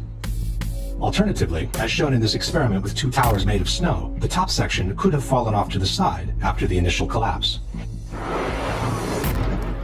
What could not have happened is this. A little tiny chunk of the building can't possibly fall and crush the entire structure below it. This is such a simple, fundamental concept that architects and engineers were astonished in seeing it totally ignored by NIST. This is high school physics, and our whole society is being led to believe that these fundamental laws of physics, hard science, don't apply anymore. Bill, you do me a favor. On your next Radio Factor, you ask your listeners how many people think 9/11 was an inside job. You won't be able to get through the thousands of phone calls you'll get from people who believe They're that. marginal nuts. The more you look at stuff, especially specific incidents, specific events in or around the fateful day, it just raises a lot of questions. Now, as Charlie Sheen ranting like a lunatic about the September 11th attacks, now word comes that Sheen will be narrating a new film about 9/11 conspiracy theories. Doesn't surprise me. This is Charlie Sheen. The fact that, he's going to get the money to, sort of go forward with his views is what is somewhat shocking to me. And the fact that he'd even express them publicly. Your thoughts? Well, he does prove that the apple does not fall far from the very tree at all, with Martin Sheen being his father. What surprises me is Mark Cuban here. You're absolutely right. In fact, the owner of the Dallas Mavericks is funding all of this. Yeah, I always liked him. What is he doing? I don't know what in the world he is thinking about at this point in time, funding this. I don't think we should be getting behind this stuff at all, and Cuban should keep his money in his pocket. This is a disgrace to them, and Martin Sheen's kid there better watch it as far as people. Agree. I wouldn't watch anything. And this, we're looking out for you, Charlie Sheen. Don't do this. You're not going to come back from it if you do. And that's not a threat. I'm just telling you, I know the country. Bo knows the country. We won't Gerald watch knows that 2.5 kids thing at all. Not going to do it any good. That if they continue to attack me personally, it only gives credence to our side of the argument. People want the truth. They want the truth. And what's been offered to us resembles nothing of the sort. We have been getting an overwhelming response to our Showbiz Tonight question of the day. Charlie Sheen speaks out. Do you agree with his assertion that there is a government cover-up of 9/11? Let's take a look at how the vote is going so far. 82% of you say yes. Only 18% of you say no. Do you think that's a well-informed opinion that George Bush knew about 9/11 ahead of time? This big conspiracy, the government did this. You're calling it a conspiracy theory, right? And that's what conspiracy theories are. Last time I checked, there are a lot of people today in Dallas standing on a grassy knoll still disputing the single bullet theory, and Arlen Specter is still in office. You sit there and say, let's debate the issue. What? That maybe America did bring down the towers? That maybe when all the Jews left the building, maybe they knew something that we didn't all know? You're missing my point. You're totally missing my point. It was sad because they didn't really take a look at any of the stuff I was asking them to look at, any of the evidence or any of the stuff that generated those questions, And they said, oh, he's another tinfoil hat wearing Hollywood clown, All of the volumes and volumes of information that contradict the official story have been blacked out from the U.S. mainstream media. Why have so many of the major media outlets not talked about these alternative theories that exist behind 9/11? Why is that? Mark Twain said that in the beginning a patriot is a scarce man, hated and feared and scorned, but in time when his cause succeeds, the timid join him because then it costs nothing to be a patriot. A lot of people don't have the courage that you have, AJ. What do you think they're afraid of that's going to happen to them? They're afraid of being beaten up by the hordes of neocon intimidators who try to go out there with their Gestapo Nazi tactics to try to bludgeon everybody with their blogs and radio shows to shut up. But they've lost power because people have learned that they're a bunch of liars. They lied about the WMDs. They've lied about everything, and now their credibility is totally blown. Is it really that hard now to believe that September 11th? All right, goodbye. Yes, isn't that nutcase? Let us go to... You're a terrible American, Sean Hannity. You're a mainstream media mockingbird, a New World Order shill, and a 9/11 whitewasher. And what happened on 9/11? Why don't you educate us, oh brilliant one? 9/11 was an inside job on one level. It was purposely allowed to happen as a pretext for the war on terror. On another level, elements within the shadow government helped and made sure it were to happen for a pretext. Why don't you open your eyes? Look at Operation Northwoods, Sean Hannity. Yes, sir. A declassified government plan to commit terrorism in this country by crashing planes and blaming it on a political enemy. Yeah. Yeah. Okay, stop with the music. Let's talk about the issue seriously. George Operation Bush's phone. Northwoods. Why don't you look it up on the internet, Sean? Okay, you know, if it's on the internet, it's got to be true. No, it's a declassified document, Sean, in the National Archives, sir. I know, sir. Yeah, I know. Northwoods. Why don't you substitute the word? Let me ask you a question. It's exactly Let me what ask you a happened on question. 9/11. Yeah, but that's not what you called about, is it, Alan? Well, let's talk about a more serious issue. Alan. The fact that 9/11. That 9/11, what? It was imploded by the government, Alan? You got it, my friend. Yeah. Operation Northwoods, declassified plan where our government planned terrorism against this country, Sean. I know. How do you explain that, Sean? I know. I just can't. You know what, George Bush. Because the government's completely Hang on a second. gone. I'm agreeing with George Bush did it. George Bush and Dick Cheney. Sure, they're Skull and Bones. Skull and Bones. Skull and Bones did it. Members. He's a Bilderberg pawn. He's an Illuminati member. Yeah. Absolutely. Goodbye. There is a group that's sending letters to our troops in Iraq and DVDs claiming 9/11 was an inside job. Oh, yeah. Yeah. And that they should rethink why they're fighting. Man, they ought to take these, excuse me, folks, I'm going to say this. We ought to find the people who are doing this, take them out, and shoot them. Really. Just find the people who are sending those letters to our troops to demoralize our troops and do what they're doing. You take them out. They are traitors to this country, and shoot them.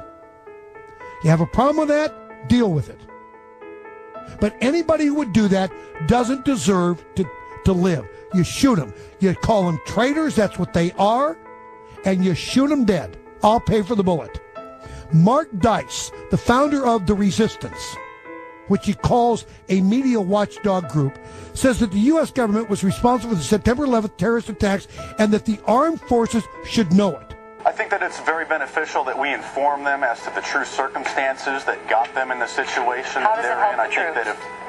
I think that if they're able to make better decisions based on the facts, and they can decide to direct their lives and their careers and the positions and the direction that they want to go, I think feeding them a constant stream of propaganda is one of the most detrimental things to them and to our service. I don't even want to dignify this with a response, really. I mean, I don't think they're going to want to take the time to open mail from some fringe political sect. They're too busy winning this war in Iraq. They're too busy decimating Al-Qaeda. Why in the world would they care what you and a couple of other kooks in Southern California send them in the mail? They don't. These letters will end up in the toilet or on the firing range. They don't care about it. The only reason you could say what you're saying right now is because Marines for generations have been willing to fight for people like you to say outrageous things like you're saying, like 9/11 was an inside job.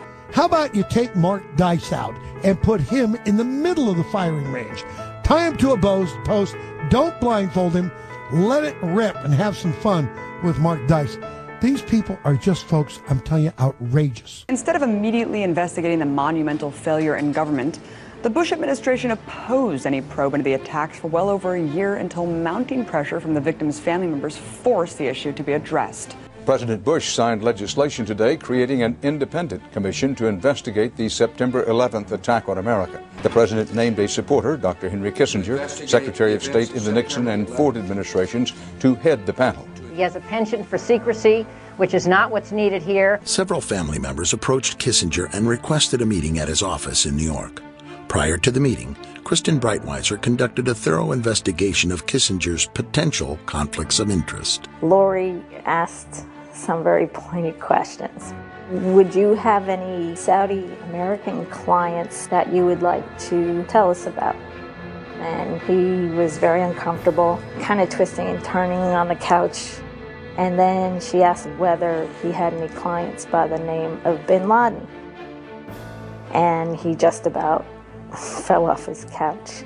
Former Secretary of State Henry Kissinger stepped down from the position Friday. Will you testify before the commission? This commission? You know, I don't testify. I mean, I'd be glad to visit with them. And even the president and vice president agreed to meet with the commission, but with a catch. They insisted on meeting together behind closed doors and not under oath. President, why are you and the vice president insisting on appearing together before the 9/11 Commission? Because the 9/11 Commission wants to ask us questions. That's why we're meeting, and I look forward to meeting with them and answering their questions. Why you're appearing together rather than separately, which was their request? Because it's a good chance for both of us to answer questions that the 9/11 Commission is looking forward to asking us, and I'm looking forward to answering them. Let's see. We have to have one story. So I'll say part, and if I get it wrong, hedge a little bit and give me the next. I want to thank the chairman and vice chairman for giving us a chance to share views on different subjects. And they had a lot of good questions. And I'm glad I did it. I'm glad I took the time. What topic did the commissioners want to spend most of the time on? Probably best that I not go into the details of the conversation. The president and vice president of the United States, don't you think they should be able to stand up and speak their own words? They should go under oath. They should be, in public. Don't you think that the families deserve to have a transcript or to be able to see what you Adam, said? you asked me that question yesterday. I got the same answer, yeah. Since when do you bring in witnesses that don't have to testify in open, where they're brought into closed-door rooms and allowed to testify together? I know you said there'll be a time for politics, but you've also said you wanted to change the tone of Washington. Howard Dean recently seemed to muse aloud whether you had advanced knowledge of 9/11. Do you agree or disagree with the RNC that this kind of rhetoric borders on political hate speech? Yeah. Look, there's time for politics. And, it's time for politics, and it's an absurd insinuation. Once the commission was finally formed and its report released, many questions were still left unanswered. Questions that many people in this country still have. In fact, a recent poll by YouGov reveals that 38% of Americans have some doubts about the official story we've been told. What happened that day, there are so many unanswered questions. What would you have done on September the 12th, 2001? What would you have done if you'd been president? I would have done a legitimate investigation to find out what exactly happened on 9/11. The 9/11 Commission looked at virtually every aspect of the terrible tragedy of 9/11. They looked at virtually every aspect of it, but there's always remaining questions. If you want to tell me that there's something going on beyond two planes going into buildings, I never saw anything that suggested it. That was the most investigated event probably in FBI investigative history. It has been looked at thoroughly by everybody. Frankly, you have people who witnessed the planes going into the buildings. Again, the 9/11 investigation was one of the most comprehensive that I have ever seen. Michael Scheuer is the former head of the CIA's Bin Laden unit. Was the 9/11 Commission report a whitewash? It was a whitewash and a lie from top to bottom. A deal announced yesterday between the White House and the commission investigating the September 11th attacks is proving to be rather controversial. You and Lee Hamilton wrote in the New York Times today, you have no doubt that there was obstruction on the part of the CIA in preventing you and your panel, the 9/11 Commission, appointed by the President, approved by the Congress, from going forward with its investigation. It's a scam. It's absolutely disgusting. I'm very much for issuing a subpoena to those in the White House that would obstruct this investigation. And that's what we have here, an obstruction of a full investigation on the most serious attack on the homeland in the last 150 years. Lee and I write in our book that we think the commission in many ways was set up to fail. We thought we were set up to fail. They were afraid we were going to hang somebody, that we would point the finger. So what we have here, in my opinion, is a major cover-up. A major cover-up unlike anything I've seen since Watergate. I've been in this city 20 years. They don't want anything to come out, and they'll ruin the career and the life of anyone who dares to put forth information that's truthful.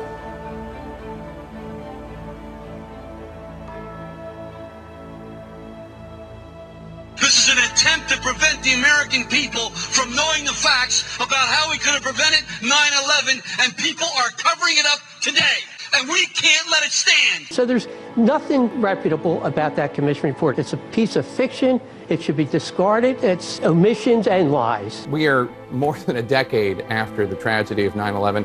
Why do these truthers have such staying power? I want truth. I've been lied to. I mean, it's beyond a reasonable doubt that the 9/11 Commission did not tell this story. The family members of the people who died on 9/11, the first responders, the survivors, these people are demanding accountability. They want to know why their loved ones died. We don't just need transparency, we also need justice. For the many people in New York who suffered and people all around the world who suffered from 9/11, need the truth in order to achieve closure. These kinds of theories are unusually resistant to correction. The 9/11 conspiracies have stood up to the facts disproving them. The 9/11 conspiracies have not gone away. We just want people to understand there's FBI whistleblowers, there's people within this government, there's patriots, there's citizens, family members, rescue workers, survivors of 9/11 that want their questions answered. We demand truth from our government, which we have not been getting. American people deserve to know the truth about what happened to their nation on 9/11. In every single major respect, we have proven the government's report is false. Will this 9/11 conspiracy theory become like the Kennedy assassination, analyzed for generations as an unsolved mystery? I think 20 years from now, people will look at 9/11 the way we look at the assassination of JFK today. It couldn't possibly have been done the way the government told us. The establishment viciously attacks conspiracy theories, but the truth is that many of these conspiracies are supported by legitimate evidence and warrant serious debate. While many people are losing trust in the media and waking up to the New World Order's agenda, the establishment still has a small majority under their spell. Why is it so hard for the general public to accept that conspiracies exist and that the government and corporate media would lie to cover them up?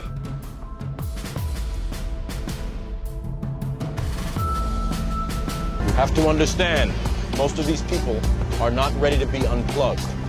And many of them are so inert, so hopelessly dependent on the system that they will fight to protect it. People who don't like conspiracy theorists only because they're afraid that what they're saying might actually be true. I know a red flag when I see one, and I know when people are reacting almost religiously. When people won't look at something, automatically people just shut off. They don't want to hear it, no matter how much evidence. Do you think that's because as a society there's this benevolent father theory where people cannot imagine that a father would do A, B, or C to his own child, whether that's incest or murder or horrific abuse? Some people can't even hold that concept in their head. If you're a person who can't, it's impossible to have a conversation about not believing the official story. Thinking that we're above such things, that it could happen in other countries, but it couldn't happen here, that's a lack of humility, and that's excessive pride. And so not being able to see our dark side or our weaknesses is the most dangerous thing. It's difficult for people to comprehend and accept conspiracy theories because of fundamental aspects of psychology and sociology. The left cerebral hemisphere is largely responsible for creating a coherent belief system in order to maintain a sense of continuity towards our lives. New experiences get folded into the pre-existing belief system. When they don't fit, they are simply denied. Counterbalancing this is the right cerebral hemisphere, which has the opposite tendency. Whereas the left hemisphere tries to preserve the model, the right hemisphere is constantly challenging the status quo. When the discrepant anomalies become too large, the right hemisphere forces a revision in our worldview. However, when our beliefs are too strong, the right hemisphere may not succeed in overriding our denial. When we hear information that contradicts our worldview, social psychologists call the resulting insecurity cognitive dissonance.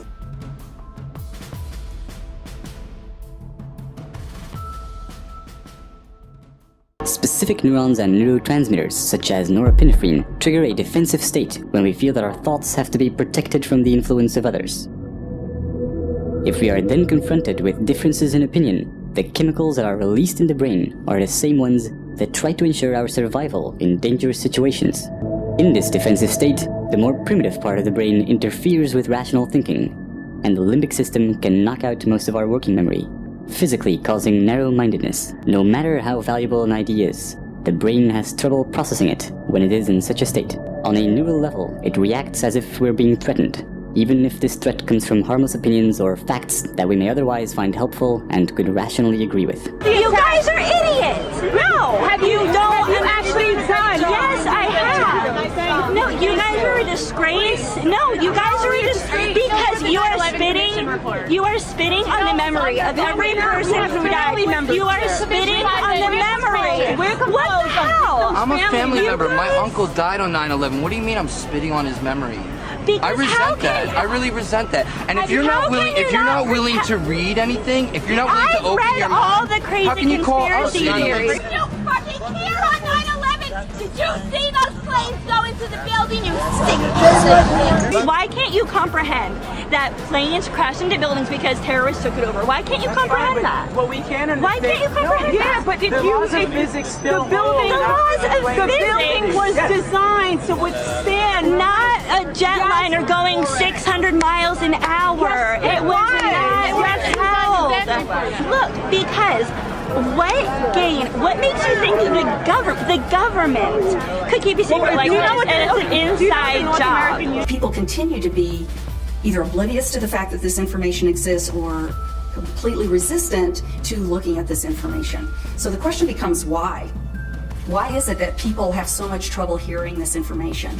From my work, I think we would be remiss not to look at the impact of trauma. Yeah, I was there, and I saw what are you doing about it? I saw people die. They're dying now. They're dying now. You're a disgrace because you don't know anything. You're a disgrace. You're a disgrace. Go home and watch a reality TV. Go back to sleep. You're a hero, aren't you? Stop. So what does that mean? So you think Bin Laden can make Morad stand down? As we know, the horrors of what happened on 9/11 were televised all over the world, and they were televised, in fact, live. We witnessed the deaths of almost 3,000 of our fellow Americans. We know this had a very severe and traumatic impact on a large majority of the population. 9/11 was an inside job. 9/11 was an inside job. You were not there. You were not there. You were not there. 9/11 was a psychological warfare operation. It's an example of trauma-based mind control. This is a kind of mind control developed by the CIA and other intelligence agencies that inflicts massive trauma on people and uses that trauma to essentially control their psyche. And 9/11 traumatized the American people so badly that most people just don't want to go there. It takes a certain kind of courage and a fearless desire for truth. Social psychology often looks at the basic human need to fit in and calls this the normative social influence. Most people want to belong to their peer group. They want to be the same as everyone else when it comes to opinions. In fact, they judge their own personal sanity by bouncing ideas off their neighbors and friends who will answer back and agree on these same topics. People are afraid of being ostracized, they're afraid of being alienated, they're afraid of being shunned, they're afraid of their lives being inconvenienced, they'd have to change their lives, they're afraid of being confused, they're afraid of psychological deterioration. To begin to accept the possibility that the government was involved is like opening Pandora's box. If you open the lid and peek in a little bit, it's going to challenge some of your fundamental beliefs about the world. When we grow up, our moral and ethical compass is almost entirely forged by our environment, so our actions are often a result of the validation we get from society. It doesn't matter if the topics or what you're given are facts or utter nonsense, as long as everyone agrees at the same time. You'll say, well, I'm sane, and your friends will all agree because they've had the same information given to them. The human mind is like a computer. No matter how efficient it may be, its reliability is only as great as the information fed into it. If it is possible to control the input of the human mind, then no matter how intelligent a person may be, it's entirely possible to program what he will think. And yes, it's even possible to program people to laugh at the mere mention of the word conspiracy. Controlling the media is the key to all of it, because if you control the media, you control the mind. All you have to do is keep giving them new updates every so often, and you can change an entire country or a nation or a block of nations who are all getting the same upgrades at the same time along certain paths. You've grown up with this father figure who's on television every night at 6 o'clock, in your house, in your room, staring right at you, and he's a father figure. Would he tell you a lie? So you naturally never suspect him. And this same man will lead you through new topics. He'll introduce experts on the topics. They'll have a little summary at the end of every talk, and you are now left with the conclusion that's presented to you.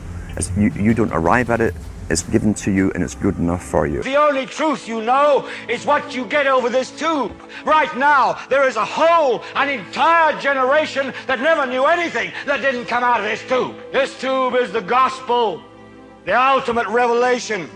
This tube can make or break presidents, popes, prime ministers. This tube is the most awesome goddamn force in the whole godless world. And woe is us if it ever falls into the hands of the wrong people. There are hundreds of TV stations, newspapers, and radio shows. But the truth is that almost every avenue from which we get our information in the mainstream media is controlled by only 6 corporations that have one specific interest: profit. News censorship is happening every day, but not necessarily from the top down blacking out the stories, but also in the form of self-censorship, framing, backpaging, all to protect the interests of those corporate conglomerates. So who are the big 6 corporations that control nearly everything you see, hear, and read? First, there's Comcast, formerly owned by GE, which controls MSNBC, NBC, and Telemundo. And there's Disney, which owns ABC, the History Channel, and and ESPN. Next, Viacom, the parent company of MTV, Paramount, and BET. And CBS with all its affiliates. And there's News Corp, which owns Fox News, the New York Post, and the Wall Street Journal. And finally, Time Warner, the parent company of CNN, Time, and People magazine, as well as Warner Brothers. And when the 12th largest company in the world controls the most awesome goddamn propaganda force in the whole godless world, who knows what shit will be peddled for truth on this network? Do you trust the American government? I have certain rules I live by. My first rule: I don't believe anything the government tells me. Nothing. And I don't take very seriously the media or the press in this country. We're nothing more than unpaid employees of the Department of Defense, and who most of the time function as kind of an unofficial public relations agency for the United States government. Let me be absolutely clear. I don't trust politicians. No one does. I don't trust the corporations in this country that you inadvertently work for every time you take this line with me. Let me tell you, the people don't trust you, and the people don't trust the media. Right. And I understand and politicians. In America, we are fed propaganda, and if you want to know what's happening in the world, go outside of the U.S. media, because it's owned by 4 corporations. One of them is this one. And you know what? Go outside of the country to find out what's going on in our own country, because it's frightening. Television is not the truth. We'll tell you anything you want to hear. We lie like hell. We deal in illusions, man. None of it is true. But you people sit there day after day, night after night. We're all you know. You're beginning to believe the illusions we're spinning here. You're beginning to think that the tube is reality and that your own lives are unreal. You do whatever the tube tells you. You dress like the tube. You eat like the tube. You raise your children like the tube. You even think like the tube. This is mass madness, you maniacs. See, my mind doesn't work that way. I got this real moron thing I do. It's called thinking. And I'm not a really good American because I like to form my own opinions. I don't just roll over when I'm told to. Sad to say, most Americans just roll over on command. Not me. Not me. I think it's interesting that at this time where we have so little trust in our political figures, where ordinary people have so little trust in their media, that we have to remain open-minded to any kind of possibility. I see no rational, objective discussion going on anywhere in the country. People wish to be bubbleheads. They wish to nod their head in agreement with whoever is in charge. They're too afraid to challenge authority. So that takes care of at least a majority of people.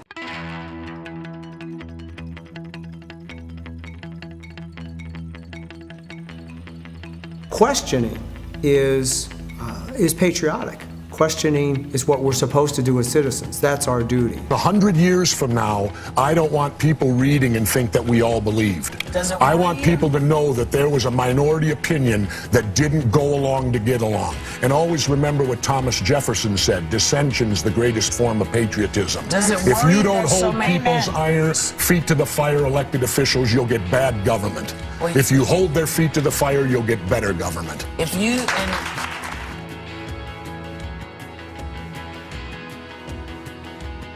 You make some very sensible points, and you make some crackpot points. That's your opinion? Yes. How many people here think I make crackpot points? Yeah. 1. How many think I make sensible points? You're in a minority, my good friend. You're the minority. Intelligence looks like insanity to drooling imbeciles. Democracy is threatened in a way it hasn't been in 200 years, and if America doesn't stand up, we're in big trouble. People better show up, start reading, stop being bought off. If you only have an hour a day, read something intelligent. Read several sources. Educate yourself. Find out what's going on. Don't stay asleep or go deeper into the mind control, because it will get worse for you. If you're looking to the mainstream media to give you information, you're getting what these secret societies like the Bilderberg and the Trilateral and the Council on Foreign Relations want you to know, so that you support them and you don't fight against it. One thing that has become important for me personally is to educate myself, is to take responsibility. There's that wonderful quote from Mahatma Gandhi where he said that we must be the change that we wish to see in the world. You're not a conspiracy theorist if you just look at the newspaper and you said, I read this in Newsweek, I read this in, the New York Times and so forth, and I want answers. Some conspiracy theories have turned out to be true after all.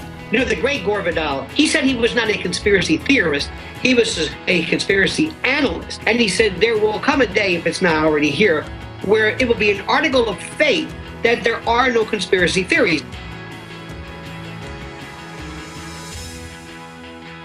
They would call me a conspiracy theorist. Now nobody's laughing. You can't just call us conspiracy theorists anymore and have us just shut up. And the conspiracy theory labels being replaced with, wow, these people are informed. So it's now a badge of honor. It doesn't throw the public off that the so-called authority figures of dinosaur media and corrupt government tell you, oh, don't listen to them. They're conspiracy theorists. We must expose the conspiracy to public view. If somehow every American could be made aware of the facts, if it were possible to circumvent the establishment's channels of mass communication and carry this message person to our friends and neighbors, the conspiracy would collapse like a house of cards.